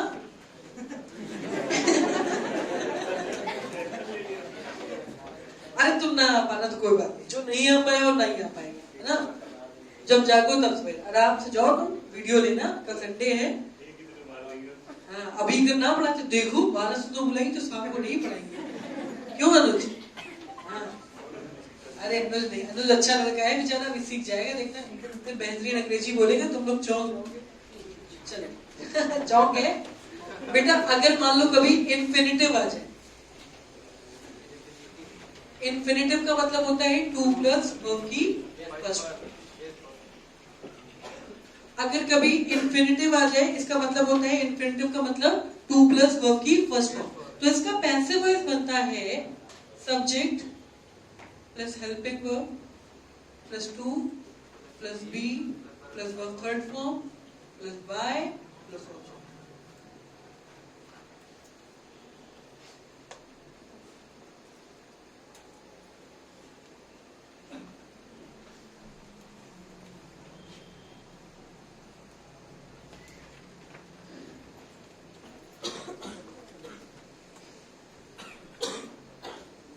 अच्छा एक चीज और याद रखना, इसमें अपना टेंस वाला लॉजिक मत लगाना, है ना? इसमें हैज हैव को हैज बीन में मत चेंज करना, वो केवल टेंस तक के लिए रहता है। मैंने कहा I have to do this work, तो आपने देखा हैव टू का मतलब ये हुआ कि टू के साथ वर्ब की फर्स्ट फॉर्म आ रही है, इसका मतलब ये इन्फिनिटिव है। इन्फिनिटिव है तो पैसिव बनाओगे तो बाद वाला पहले आएगा तो क्या हो जाएगा? This work. बेटा आई के साथ हैव लगता है तो क्या दिस वर्क के साथ हैव लग सकता है? हैज लगेगा। बेटा हैज के बाद क्या लगाना था? टू के बाद वर्ब की थर्ड फॉर्म डू की क्या होगी? By me. तो सेंटेंस बनेगा this work has to be done by me. याद रखना, अगर कभी किसी सहायक क्रिया के साथ टू लिखा हो, जैसे एक सेंटेंस दे रहे हैं आप लोग, बनाइए I am to do it, I am to do it, इसका पैसिव बनाओ, क्या बनेगा भैया? Correct, it is to be done by me, लिख लीजिए, it is to be done by me, it is to be done by me.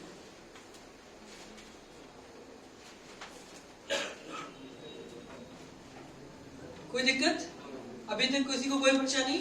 कोई परेशानी? तो बेटा ध्यान रखेंगे, अगर कभी भी हेल्पिंग वर्ब के साथ टू लग के आ जाए तो उसका स्ट्रक्चर ये रहता है कि जो हेल्पिंग वर्ब है वो वही रहती है ना, उसमें चेंजेस टेंस के हिसाब से नहीं करते, टेंस के रूल वही मॉडल वर्ब के पहले ही खत्म हो चुके थे। अब हम लोग यहाँ पे बात कर रहे हैं तो इन्फिनिटिव फॉर्म में बात करेंगे तो ये चलेगा, मतलब इन्फिनिटिव का अगर पैसिव फॉर्म बनाते हैं तो टू बी के साथ वर्ब की थर्ड फॉर्म में, मतलब to plus be plus verb.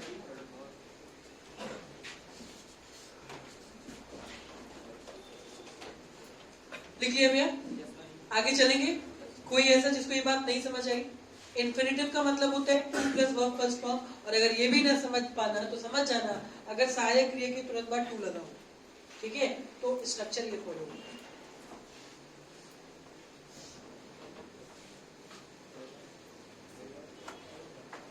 लिख लिया है? पीछे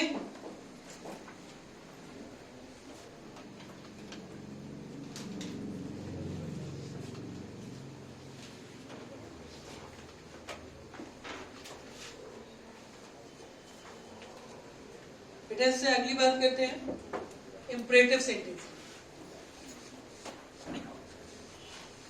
इंपरेटिव सेंटेंस बता सकते हो कौन से सेंटेंस होते हैं? इंपरेटिव सेंटेंस की सबसे बड़ी खासियत होती है कि सब्जेक्ट नहीं होता है, हिडन होता है या नहीं होता है ना। सेंटेंस शो करता है या तो रिक्वेस्ट, या तो एडवाइस, या फिर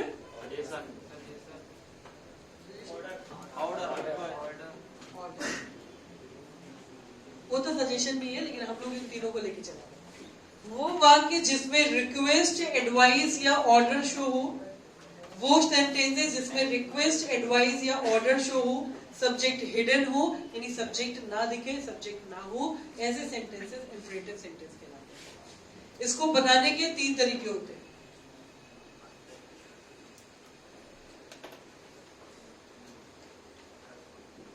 नंबर 1,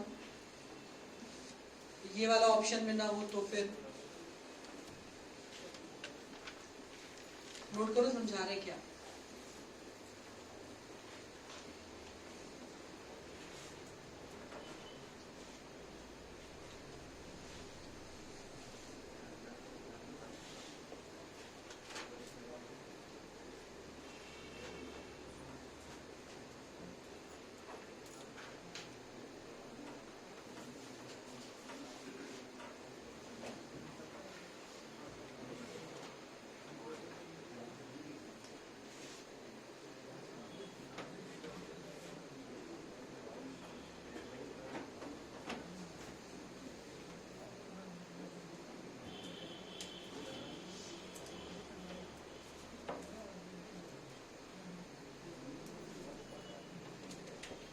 देखो भैया, मैंने आपसे कहा यदि वाक्य इंपरेटिव सेंटेंस का होता है तो ये 3 तरीके से बनाया जा सकता है।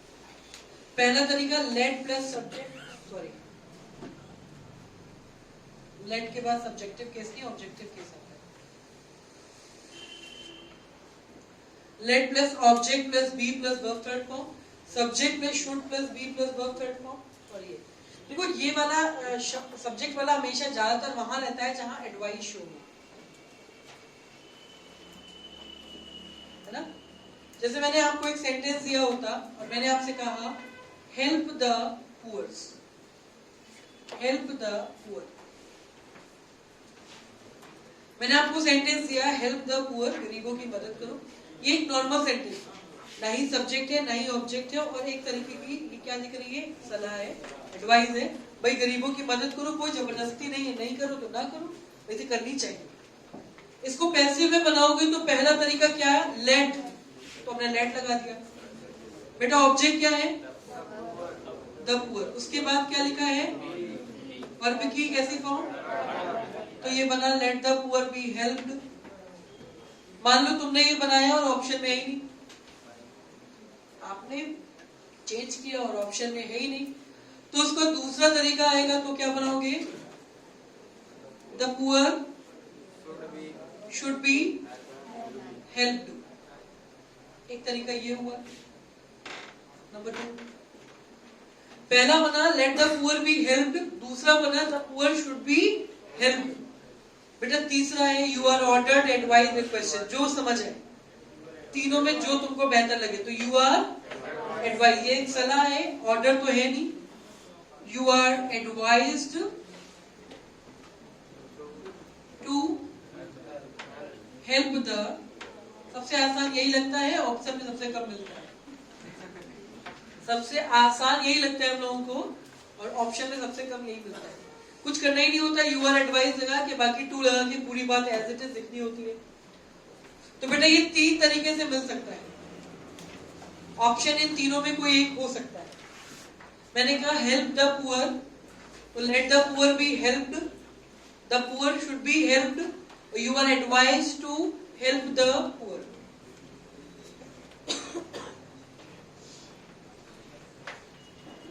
अब जैसे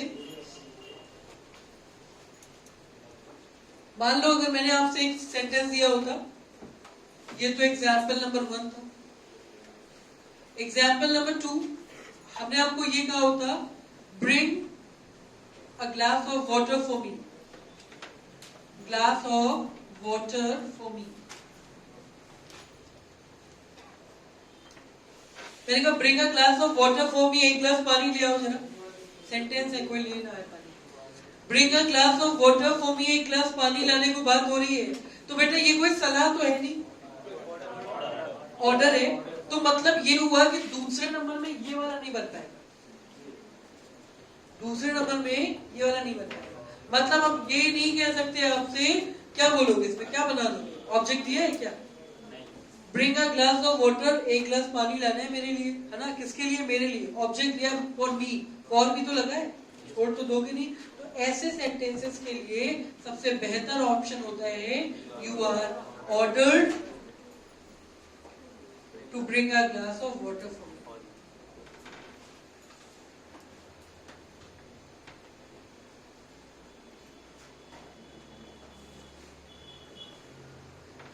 जैसे मैंने कहा शट अप, अब शट अप कह दिया तो अब इसमें तो लेट वाला बन ही नहीं पाएगा, है ना, तो you are order to shut up, है ना।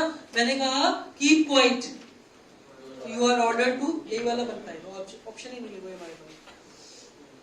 लेकिन अगर मैंने एक सेंटेंस ये दिया होता ओपन द डोर,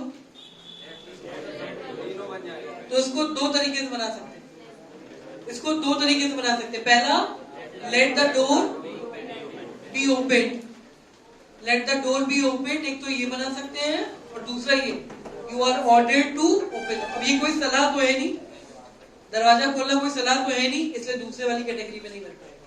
मैंने आपसे एक बात बताई कि जब सलाह की बात होगी तभी ये वाला बनेगा, रिस्पेक्ट योर कंट्री, तब ये बन पाएगा, your country should be respected. क्या बात समझ में आ रही है? सॉरी, मैंने तुमसे कहा ये 3 तरीके से सेंटेंस बनाए जा सकते हैं, ठीक। ये वाला तभी बनेगा जब सलाह की बात हो। तो इस सेंटेंस में ओपन द डोर में कोई सलाह थी, मैंने कहा take your medicine on time, है ना, तो you should take medicine on time, इस तरीके, ठीक। तो जहां सलाह का संबोधन आएगा वहां पर ये वाला बन पाएगा, नहीं तो नहीं बनेगा। इसमें तो कोई दिक्कत नहीं, मैंने क्या कहा, इस वाले में तो मैंने तीनों बनाए ना, तीनों बन सकते थे। नीचे वाले में bring a glass of water for मी, ये कोई सलाह थी नहीं, इसलिए, और ये वाला बन नहीं पा रहा था तो हमने ये वाला बनाया। ओपन द, क्या प्लीज लिखा होता है, please bring a glass of water for मी, जब प्लीज होता है तब ये संबोधन होता है। जैसे एक सेंटेंस आया, बहुत अच्छी बात बोली इसने, एक सेंटेंस आया था एग्जाम में कि my father told me that, comma and bracket comma, please post this letter. है ना। और वहां पर एक ऑप्शन था कि my father requested me to post this letter, इस तरीके से, और एक सेंटेंस था my father ordered me to post this letter. ज्यादातर लोगों ने रिक्वेस्टेड लगा दिया, है ना, क्योंकि प्लीज लिखा था। लेकिन ये भी तो देखो कह कौन रहा है, पापा कह रहे हैं, तो वो प्लीज कहे, हाथ जोड़े तब भी निवेदन नहीं हुआ, है ना, ऑर्डर ही हुआ। कुछ लोगों की बात हम हमेशा ऑर्डर में लेते हैं, चाहे वो प्लीज लगा रहे हैं, ये उनका सम्मान है ना। बहुत डिसेंसी वाले लोग होते हैं जो प्लीज, थैंक यू, सॉरी बोलते हैं। कुछ लोग ऐसे होते हैं, जैसे मान लीजिए एक गिलास पानी तुमने मुझे दिया, मैंने कहा thank you so much, it's okay. अरे ये तो देखो किसने थैंक यू बोला है ना। अपने से बड़ा अगर कोई थैंक यू तुमसे बोले तो बोलना चाहिए इट्स माय प्लेजर मैम, ये मेरा सौभाग्य है कि आपने एक गिलास पानी मांगा मुझसे, समझ रहे हो। लेकिन हम लोग क्या बोलते हैं, इट्स ओके, एनी टाइम। मतलब जैसे दोस्तों से बात करते हैं वैसे ही अपने बड़ों से बात करते नहीं। ये देखो थैंक यू कौन बोल रहा है, तो उसके रिस्पॉन्स में हमको क्या बोलना है, समझ रहे हो। बहुत जरूरी बातें हैं, है ना, जीवन को आगे ले जाने के लिए जरूरी तो है। कल 8 तारीख है ना, 8 फरवरी, शाम को 8 लगा, 8 को कुछ नहीं, 8 फरवरी को सोमवार है, बसंत पंचमी आने वाली है, 16 फरवरी हमको रखा है।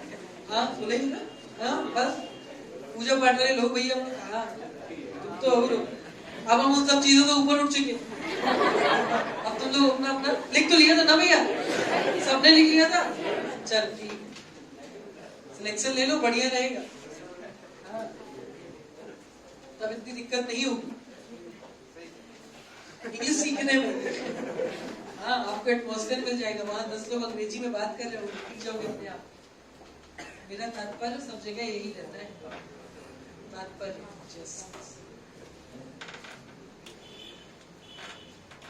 चलो ये तो बात हो गई बेटा तब जब हमारा नॉर्मल इंपरेटिव सेंटेंस था, ये 3 तरीके से बन सकता है। लेकिन मान लो नेगेटिव इंपरेटिव है। नेगेटिव इंपरेटिव समझते हो, डोंट से शुरू होता है। नेगेटिव इंपरेटिव जो होता है बेटा वो डोंट से स्टार्ट होता है।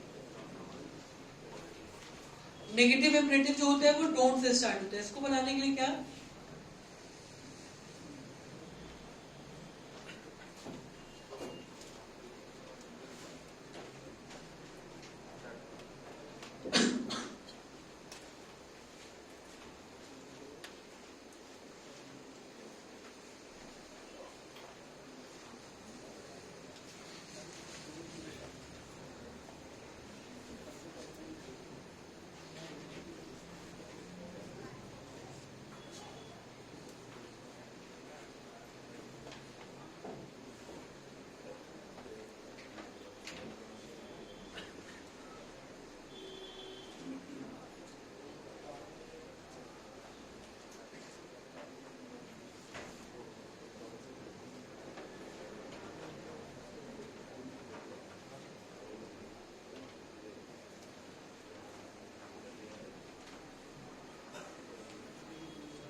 आगे बैठो, तुम्हारे दोस्त से तुम्हारी जगह नहीं छोड़ी।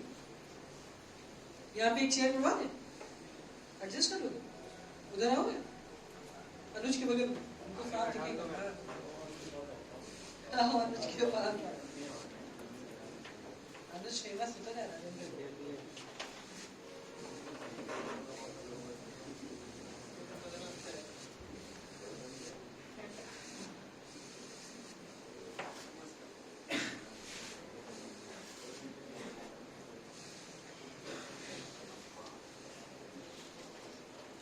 अब आप लोग एक सेंटेंस बनाओ, डोंट इंसल्ट द पुअर। बनाओ, नेगेटिव सेंटेंस है, ये 4 तरीके से बनाया जा सकता है।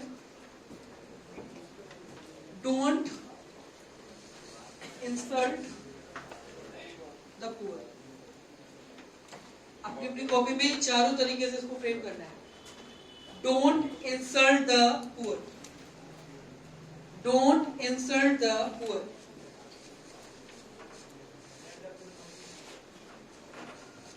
इसको सारे तरीके से आपको बनाना है अपनी अपनी कॉपी में।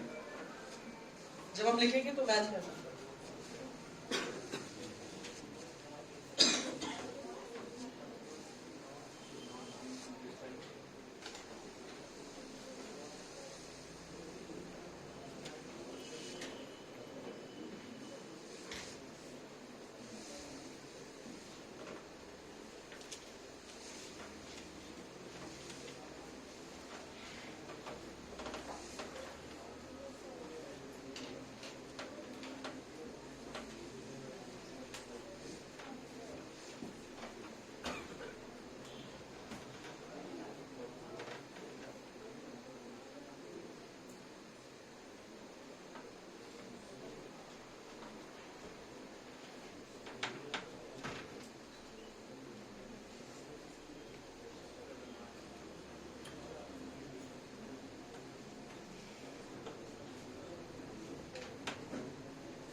चेक करो जरा, सारे सही है सभी के?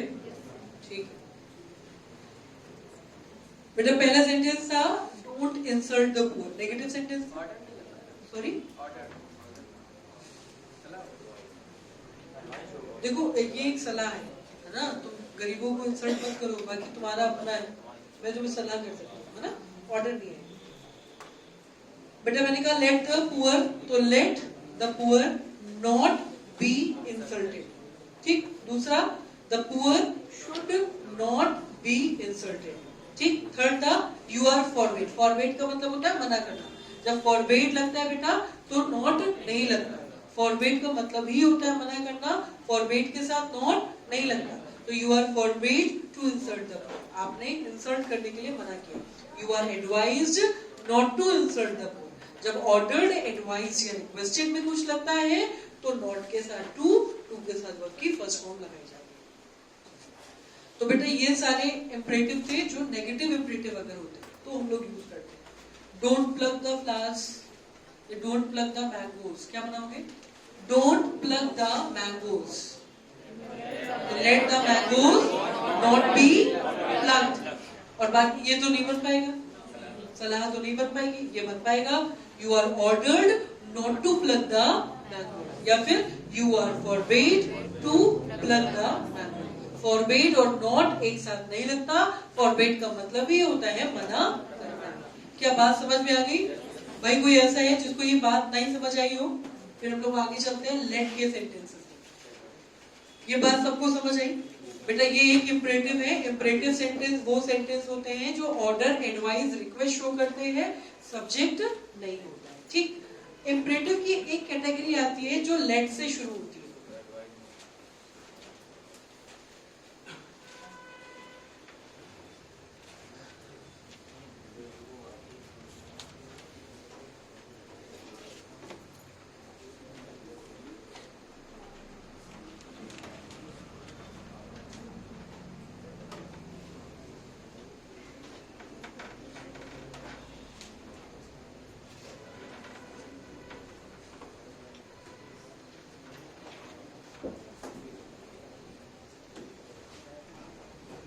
मान लीजिए सेंटेंस लेट से शुरू हो रहा है बेटा। अगर सेंटेंस लेट से शुरू होता है वो भी इंपरेटिव, ठीक। उसका कुछ स्ट्रक्चर इस तरीके से होता है।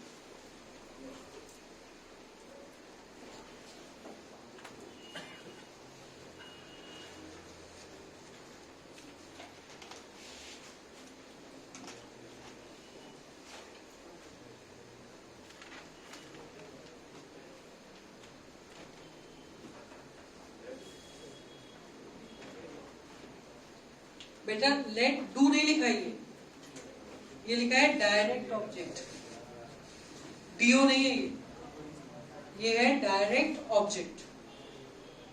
और ये आईओ लिखा है इनडायरेक्ट ऑब्जेक्ट।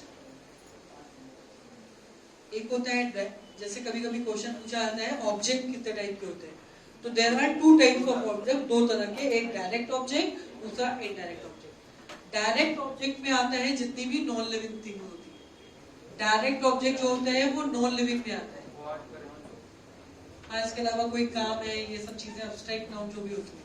और जो इनडायरेक्ट ऑब्जेक्ट होता है वो लिविंग होती है। इनडायरेक्ट ऑब्जेक्ट जो होता है वो लिविंग थिंग होती है। दो तरह के ऑब्जेक्ट होते हैं। जब वाक्य में दो तरह के ऑब्जेक्ट हो, जब वाक्य में दो ऑब्जेक्ट दिए हो तब ये स्ट्रक्चर फॉलो होता है बेटा। जब सेंटेंस में दो ऑब्जेक्ट दिए हो, जिसमें कि एक हो डायरेक्ट ऑब्जेक्ट और दूसरा हो इनडायरेक्ट ऑब्जेक्ट। जैसे मैं आपको एक सेंटेंस दूं, मैंने कहा let me sing a song. Let me sing a song, यहां पर दो ऑब्जेक्ट है, एक है मी और दूसरा है अ सॉन्ग। जो मी है वो है आई ओ, इनडायरेक्ट ऑब्जेक्ट, और जो सॉन्ग है वो है डी ओ, मतलब डायरेक्ट ऑब्जेक्ट। चेंज करो तो क्या बनाओगे, पहले क्या लिखोगे, let a song to be sung by, क्या कोई दिक्कत? अरे बोलो नहीं। मैंने कहा let me do this work, बनाओ let me do this work. क्या बनाओगे इसका पैसे, सब लोग बनाओ, let me do this work, let this work to be done by me. सभी ने ये बनाया, ठीक बात। लेट का लेट रहेगा बेटा, दिस वर्क आगे आ जाएगा, दिस वर्क के बाद टू बी के बाद वर्क की third form done by me. तो let this work to be done by me.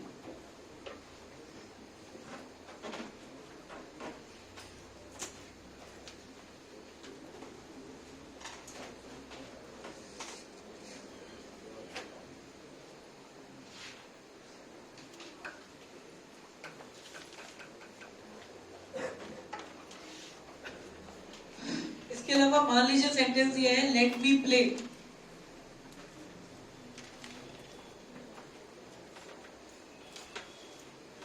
Example है, एक बात हमेशा ध्यान रखना, यदि सेंटेंस लेट से शुरू होगा तो वो दो चीजें बताता है, या तो सजेशन या तो परमिशन।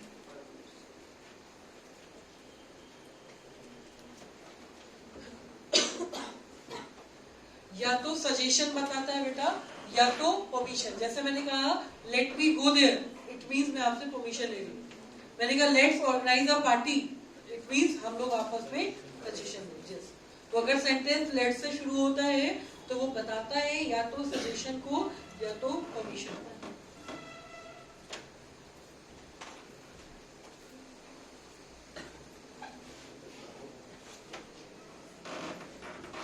इसको चेंज करो बेटा, लेट मी प्ले। इसको बनाने के लिए ध्यान रखना, अगर सेंटेंस परमिशन दे तो इसका स्ट्रक्चर कुछ इस तरीके से बनता है। जो भी सब्जेक्टिव केस आएगा साथ में मे आएगा, be, allowed plus to plus verb की first form, subject plus main plus be plus allowed plus to plus verb first form. Let me play, let me play, me जो है वो subjective case में बनेगा तो क्या हो जाएगा, अरे बोलो, I. May be allowed to. तो अगर सेंटेंस लेट से शुरू हो, एक ही ऑब्जेक्ट हो, जब दो ऑब्जेक्ट होंगे तब तो लॉजिक आपको बता दिया। यहां पर दो ऑब्जेक्ट थे, एक मी था और एक सॉन्ग था। यहां पर दो ऑब्जेक्ट थे, एक मी था एक दिस वर्क था। लेकिन जब एक ही ऑब्जेक्ट होगा और परमिशन बताए, एक ही ऑब्जेक्ट हो और परमिशन बताए, तब स्ट्रक्चर ये फॉलो होता है, सब्जेक्ट में बी, अलाउड अपनी तरफ से लगाते हैं क्योंकि परमिशन है, समझ रहे? तो I may be allowed to play. बस अगला सेंटेंस कोई चलिए।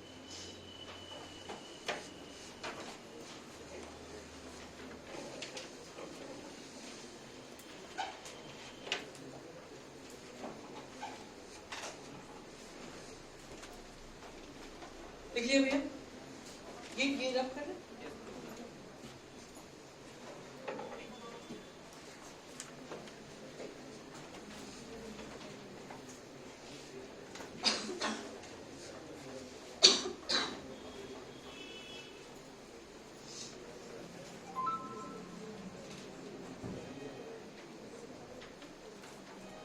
जैसे भैया सेंटेंस बोला भैया ने लेट्स प्ले। लेट्स प्ले मतलब हुआ चलो प्ले करते खेलते हैं, तो इस बात का मतलब ये कोई परमिशन तो है नहीं, एक तरीके का सजेशन है ना। Let's go for a walk, इस तरीके के सेंटेंसेस जब आते हैं तब इसका पैसिव बनाने का आसान है। देखो जब एक ऑब्जेक्ट है ना, तो उसको बहुत आसान तरीके से बनाएंगे, तो be plus should be verb की थर्ड फॉर्म, तो ये बनेगा we should be played.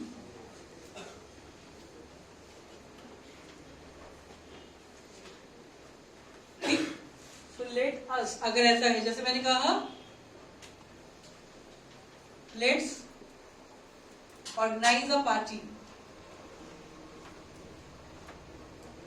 Let's organize a party, तो बहुत आसान, a party should be organised,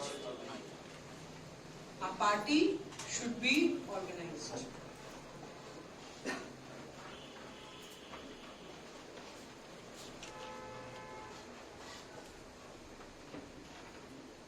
A party should be organized.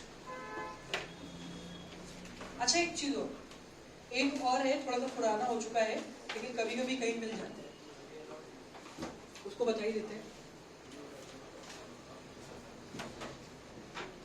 भाई मान लो अगर लेट के बाद अस है लेकिन तभी वो लॉजिक चलता है, एक ऐसा सेंटेंस है जिसमें लेट के बाद अस होता है तो एक लॉजिक और चलता है।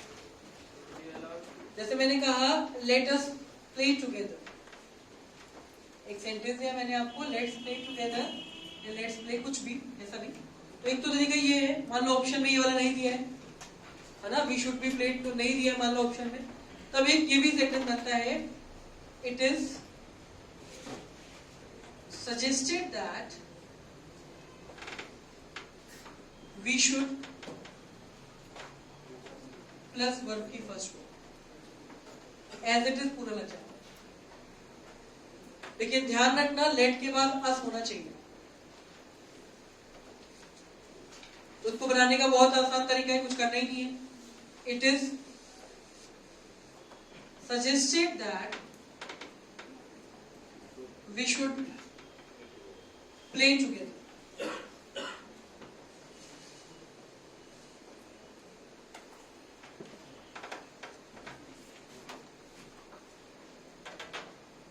ठीक है, एक तरीका ये भी होता है, अगर लेट के बाद अस होता है तो it is suggested that we should play together.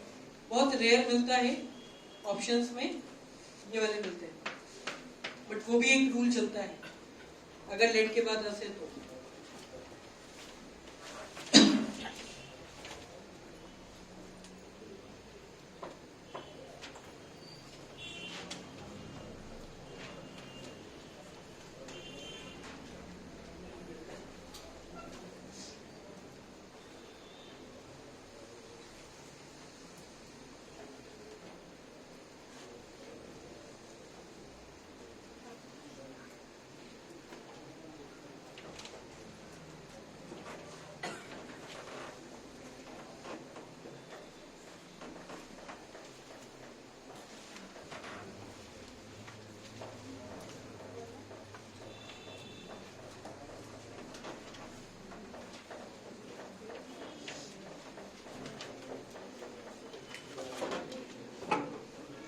आगे चले,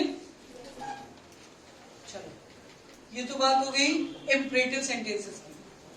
अगर हमारे सेंटेंस में इंपरेटिव सेंटेंस होगा तो ये लॉजिक चलेगा।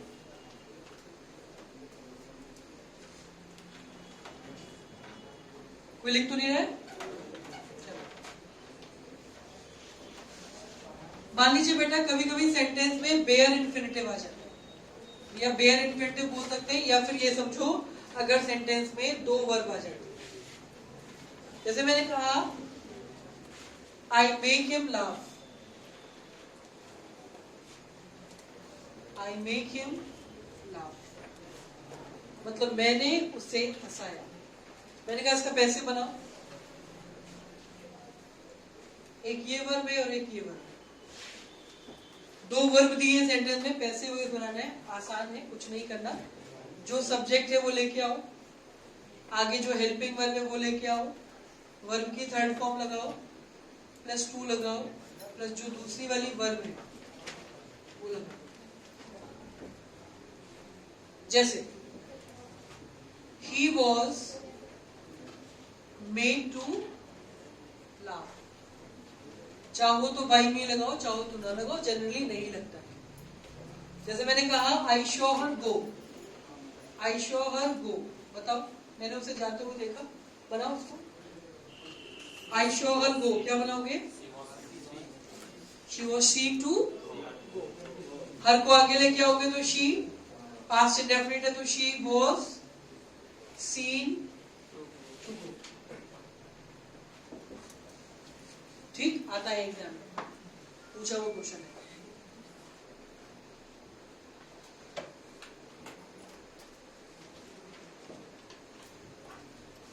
जी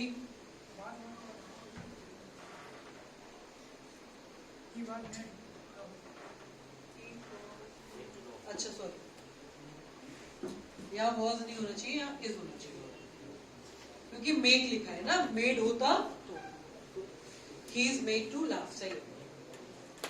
अच्छा इसके अलावा जैसे बेटा मान लीजिए कोई प्रीपोजिशन ऑलरेडी दी है, मैंने कहा आई लाफ एट हर, मैंने आपसे कहा I laugh at her, I laugh at her, तो she is laughed at by me. मतलब यदि किसी वाक्य में प्रीपोजिशन पहले से दिए तो जो दिए वो लगा दो, जो दिए वो लगा दो, फिर बाई लगा के आगे सेंटेंस बनाओ। क्या बात समझ में आ गई? तो ये ध्यान रखना, अगर हमारे सेंटेंस में प्रीपोजिशन दिए तब।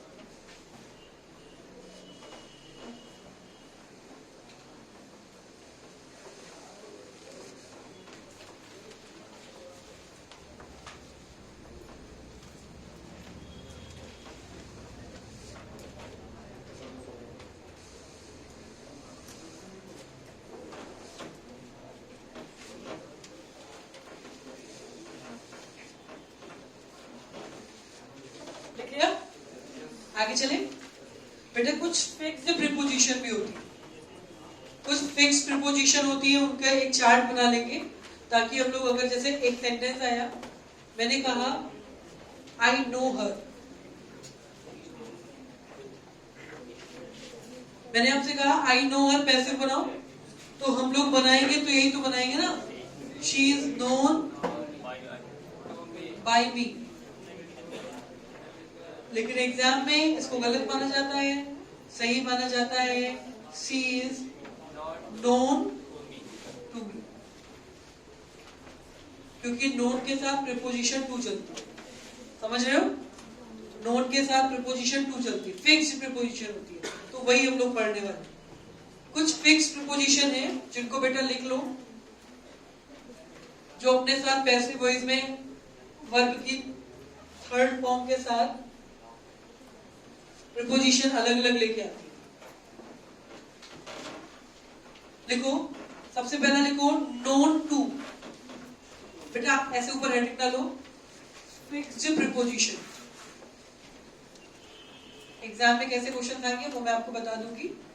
इस तरीके से हेडिंग डाल दिया आपने, फिक्स्ड प्रीपोजिशन। सबसे पहले लिख लो known to, known to. Number 2 surprised at. याद रखना बेटा, प्रीपोजिशन है तो वर्ब की थर्ड फॉर्म के साथ में लगाना, सरप्राइज के साथ नहीं, सरप्राइज्ड है ना, सरप्राइज्ड एट। आगे लिखो alarmed eight.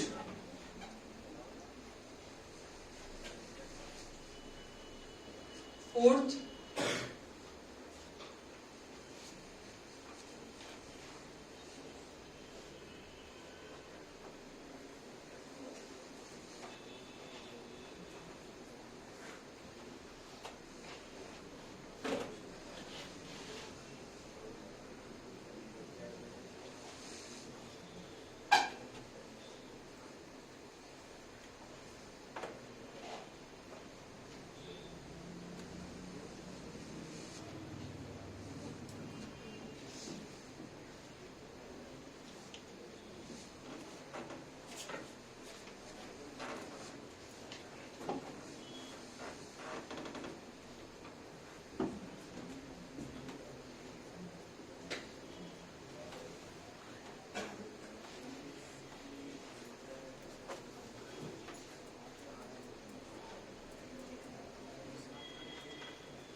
surprised at, alarmed at, vexed at, crammed with, filled with, contained in, displeased at, satisfied with,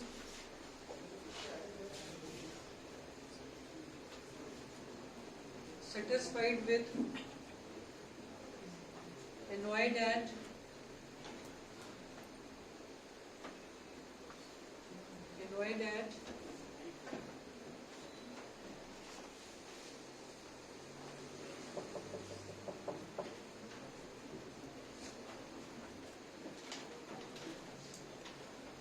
lived with,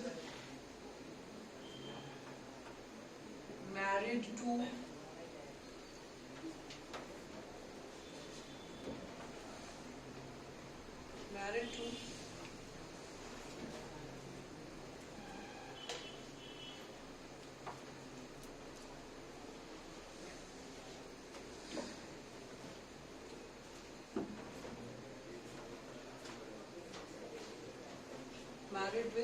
married to, surprised at, shocked at,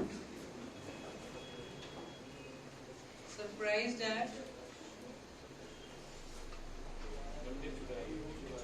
surprise हो चुका, shock तो नहीं हुआ तो कोई बात नहीं।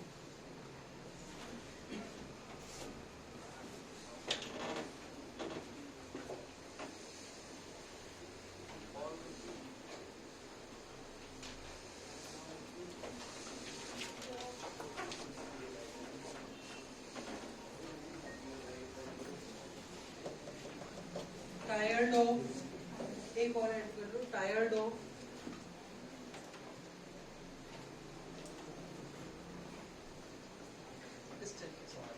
ये कुछ फिक्स्ड प्रीपोजिशन है बेटा।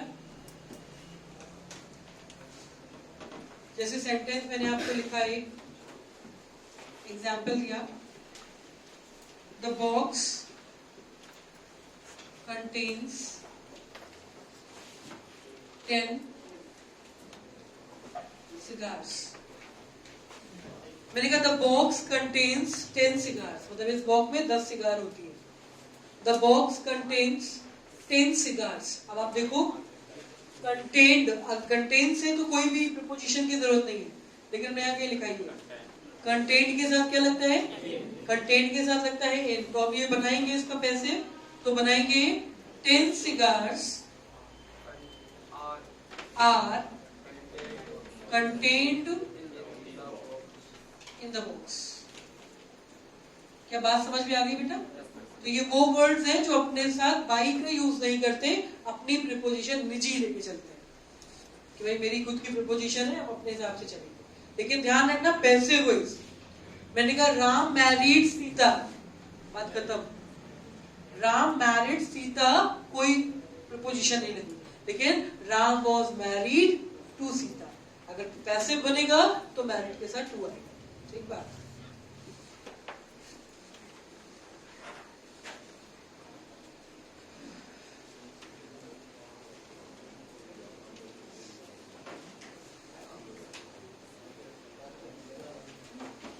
मात्र 2 रूल और बचे बस, आराम से, है ना? 3-4 बचे, 2 से शुरू करेंगे। अरे एक रहेंगे, चलते चलते वाले वो 4 ओवर हो गया, परेशान अरे मैडम बस। हाँ, इतने से क्वेश्चन तो हो जाएंगे, लेकिन फिर भी हम लोग पढ़ेंगे। क्या टाइम हो गया भैया? अरे अभी तो टाइम है, हम लोग समय के अंदर करते हैं। मैं टाइम की बहुत पंक्चुअल हूँ, 2-1 नहीं होने दूंगी, मैं टाइम से पहले आती रही हूँ, टाइम से ज्यादा बहुत रेयर ही बनाते है ना। तो बस तुम लोग 2-1 का इंतजार करो, आगे चले।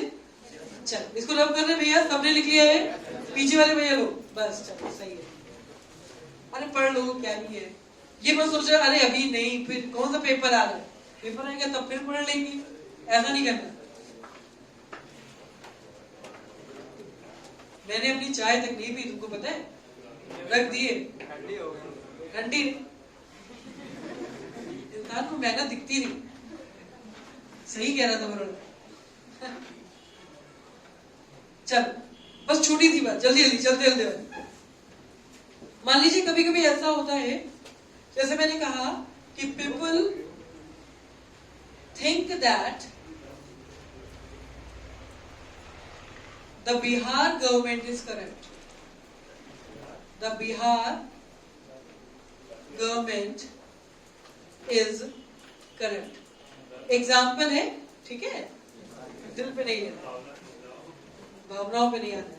People think that the Bihar government is corrupt. बेटा इस सेंटेंस को बनाने के दो तरीके.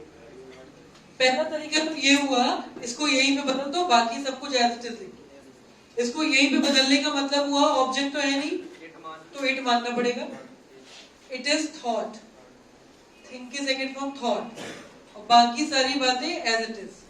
The Bihar government is corrupt. ये समझ आ गया होगा, ऑप्शन में नहीं मिलेगा.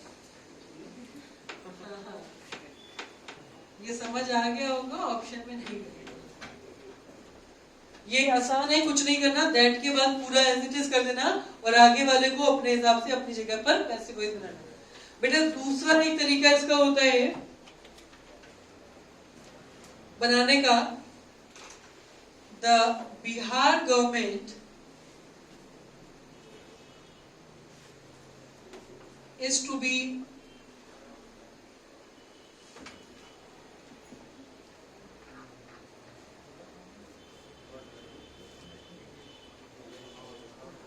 corrupt. ये होता है.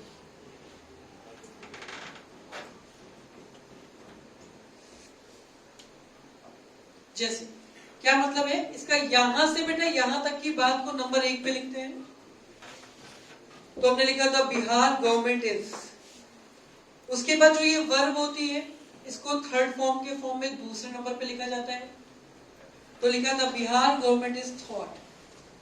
और तीसरे नंबर पे ये करप्ट आता है, मतलब जो भी आखिरी में हो, लेकिन टू बी के साथ. थोड़ा सा टफ हो गया, एक सेंटेंस देंगे बनाना तो समझ जाओगे. They feel that the teachers are laborious. इसको बनाओ, बना लो. दूसरे वाले की तरीके पहले बनाना. बेटा इस वाले पैटर्न में इसको बनाओ, बना लो.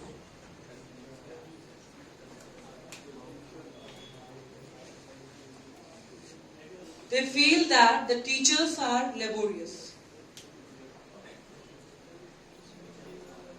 कुछ नहीं, मैंने कहा यहां से यहां तक की बात को पहले ऊपर वाले से देखो ना, यहां से यहां तक सहायक क्रिया वाला तक यहीं तक लिखना है. तो हमने लिखा द टीचर्स आर. यहां तक तो बेटा दिक्कत भी नहीं होगी. उसके बाद हमने आपसे कहा पहले वाले में जो वर्ब है वो लगा दो. तो वर्ब क्या है? फील. फील की थर्ड फॉर्म फेल्ट. और लास्ट में क्या लिखा है?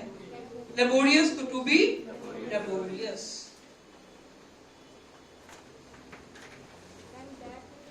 हटा देते हैं. The teachers are felt to be laborious. ये तरीका भी है. भाई जब कोई जरूरत नहीं, लगा भी होगा तो भी जरूरत नहीं. नहीं समझा आपकी बात. हम समझ गए. तुम ये कहना चाह रहे हो मैम ये वाले को कहीं लगा दीजिए, जैसे इस वाले में ये था बाई पीपल कर देना चाहिए आपको. नहीं होता है, हट जाता है. जैसे अगर इसको पैसे बनाओगे तो ये कहना चाहते हो it is felt by them the teachers are laborious. यही ना, होता नहीं है. मतलब बहुत रेयर है, मिलेगा आपको, कभी नहीं लगेगा. और लगेगा तो इस सेंटेंस में तो लगेगा ही नहीं. इस सेंटेंस में तो बात ही खत्म हो गई. बहुत ज्यादा इच्छा है हमारी तो हम चेंज करेंगे तो ये कर सकते हैं. It is felt by them और फिर एंड लगा के पूरी बात, सॉरी फिर दैट लगा के पूरी बात एज इट इज लिख सकते हैं, है ना. जैसे एक नंबर ये हुआ और दूसरा, बस थोड़ी देर की बात और है. एक आखिरी रूल बचा है. दो बच्चे वैसे, लेकिन चलो मैं एक में कंसीडर करेंगे. हु और हु वाला को तो बता दें, और एक एडजेक्टिव वाला बस गिन के दो रूल. तीसरा रूल नहीं होगा, पक्का होगा भी तो हम बताएंगे, उड़ा देंगे. खत्म. बस शीट लेके चले जाना, आराम से सॉल्व करना, पढ़ के पूरे रूल. कल संडे है और मन से सॉल्व करना. ठीक, परसों तुमको आंसर बाहर लगे मिलेंगे. सब लोग आते तो हो ही ना कोचिंग. इधर रीजनिंग और इंग्लिश, रीजनिंग या इंग्लिश में किसी एक में तो आते ही हो ना, बस आंसर मिल जाएंगे. और जरूरी ना हो तो आंसर लेके सारे आपके ग्रुप में पढ़ जाएंगे. और तब भी ना चाहो तो वैसे तुम लोग को ध्यान की जरूरत है नहीं. कहीं की क्वेश्चन ही नहीं लगाओगे तुम लोग. तो आंसर तक तो बात की बात है। आज ही इतना फ्रस्ट्रेट हो गया हूं, जैसे अगर कह दे आज शाम को 6 से 8 एक स्पेशल और गाने भैया रहने दो, हमको नहीं पढ़ना। अरे बेटा हमको पढ़ना ही नहीं, बस चलते चलते वाले 2 रूल है ना बेटा। सबसे बड़ी बात मेरी बात सुनो, एक हु होता है जिसको चेंज करते हैं बाय हुम में, और अगर हुम होता है तो वो चेंज होता है बाय हुम। ऐसा कोई जरूरी नहीं है, देखो ये भी बात है, ऐसा कोई जरूरी नहीं है कि चेंज होता है, लेकिन अच्छा नहीं लगता हम लोगों को। जैसे मान लो कहीं लिखा है हु रोट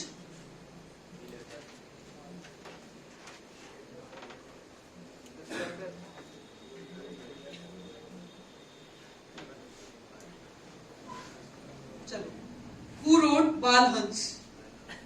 बहुत मुश्किल से हमने सोचा, नहीं तो पता है हम लिखते हैं ना हु रोट महाभारत। अरे मैडम यही नहीं पता आपको?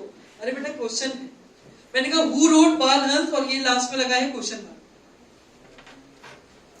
हु रोट बालहंस कोई भी मैंने लिख दिया। अब इसका पैसिव बनाना है। एक मिनट मेरी बात सुनो, एक मिनट। सेंटेंस कौन सा है? Past indefinite. कैसे पहचाना? वर्ब की सेकंड फॉर्म दी है, मतलब ये पास्ट इंडेफिनिट। बेटा इसमें सब्जेक्ट नहीं है शायद। अरे सुन तो लो, सब्जेक्ट नहीं है शायद।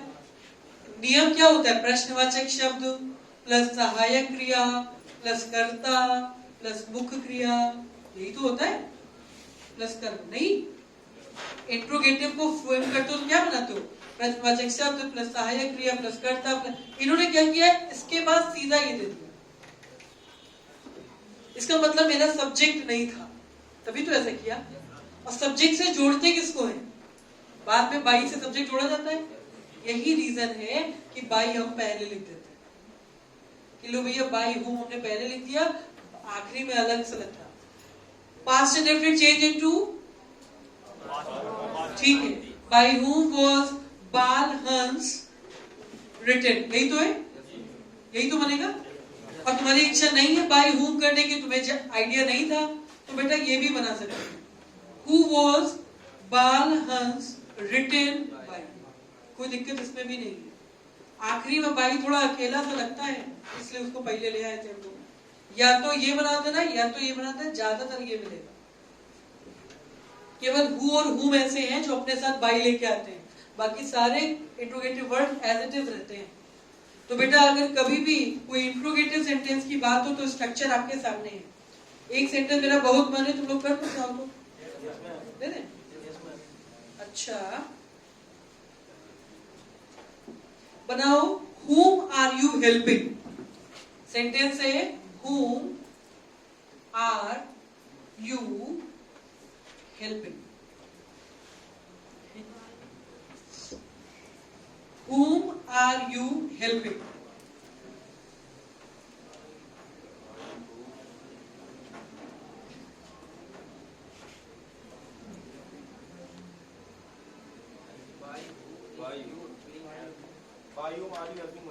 फिर से देखो,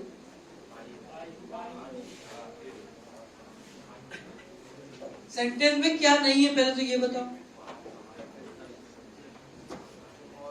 Who is being helped by you? हम यही देखना चाहते थे। इसमें बेटा मैंने क्या बताया था?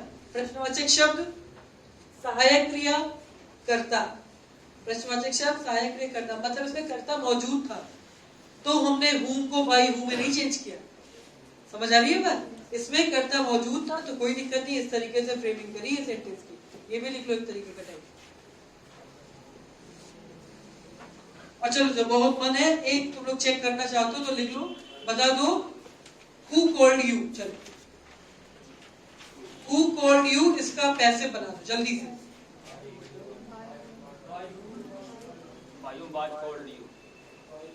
आप लोगों ने बनाया होगा बेटा by whom was। अच्छा एक बात बताओ, bye whom was called you कर दिया तुम लोगों ने। एक बात बताओ, जो was लगेगा वो you के रिस्पेक्ट में लगेगा ना? you के साथ तो कभी was आता नहीं, वर आता है। by whom were you called?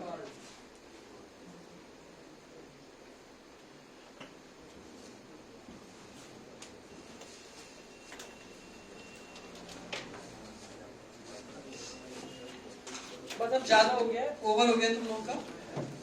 एक आखिरी रूल और लास्ट, आप पक्का लास्ट, अब नहीं हो पाएगा। एक लास्ट क्लास, बस लास्ट। अरे भैया कैसे पढ़ाना पड़ रहा है, बहुत विद्या। अरे भैया पढ़ लो, अरे याद करके आए, सुन लो प्लीज। अरे चलो एक बस, हाँ बस पढ़े। क्या होगा, टाइम है अपने पास, 2:01 से पहले 2:01 में तुम लोग घर पे हो गए। चलो ठीक, रब कर दे बेटा पीछे, ठीक है। एक लास्ट रूल है बेटा, अगर कभी कोई एडजेक्टिव किसी वर्ब को फॉलो करती है, सच में लास्ट है, अगर याद भी आएगा अगला तो मैं नहीं बताऊंगा। जैसे अगर पूरा पढ़ा दें एक्टिव पैसिव और आखिरी में कह दें आप छोटा सा रिवीजन हो जाए, अरे मैडम रिवीजन हम लोग कर लेंगे सब घर में, आप टेंशन ना लीजिए बेटा। अगर वर्ब के बाद एडजेक्टिव आ जाए,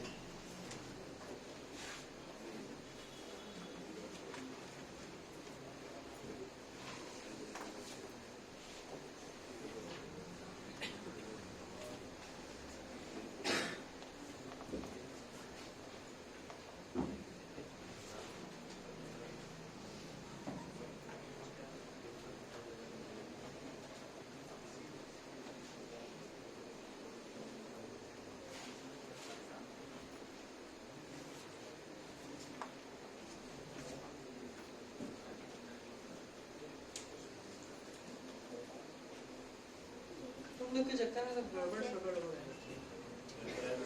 अब तुम लोग बोल रहे थे, हाँ ये आगे वाले बच्चों को बोल लास्ट है। हाँ बस लास्ट है, देखो तब भी मूवी में तो लास्ट तक रुके रहते हो, थोड़ी और आ जाए। अरे बेटा अब नहीं, देखो बेटा ये अगर कभी वर्ब के बाद एडजेक्टिव आ जाए, जैसे मैंने कहा द रोज,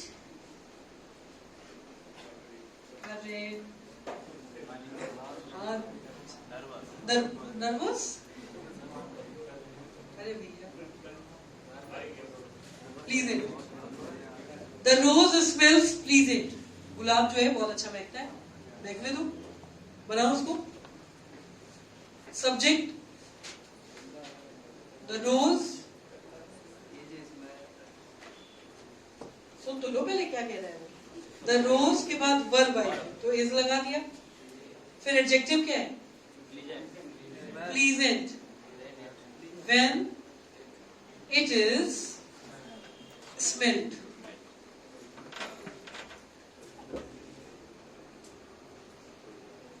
ठीक है,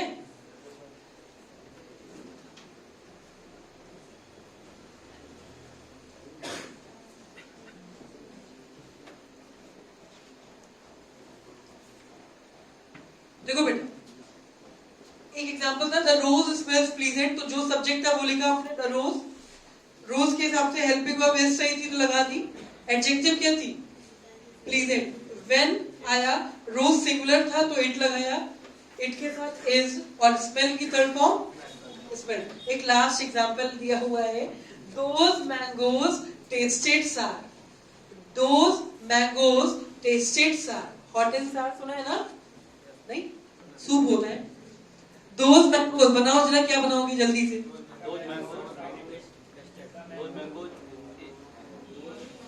बेटा थोड़ा सा ये नकल करो लेकिन अकल के साथ।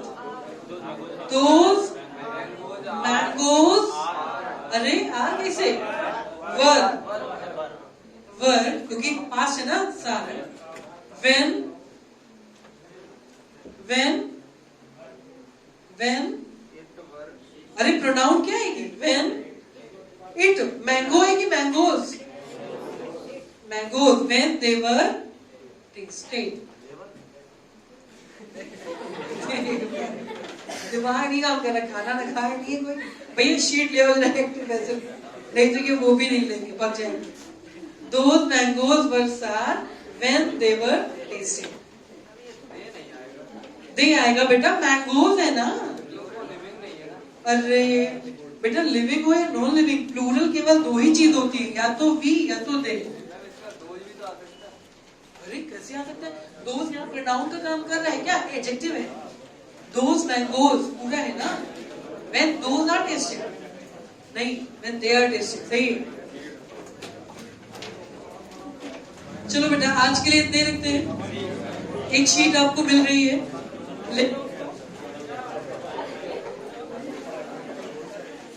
नेक्स्ट क्लास में मिलेंगे तो उसके आंसर आपको मिल जाएंगे। शीट सॉल्व करना जाके, 2 पेज की शीट है, उसको फाड़ मत देना।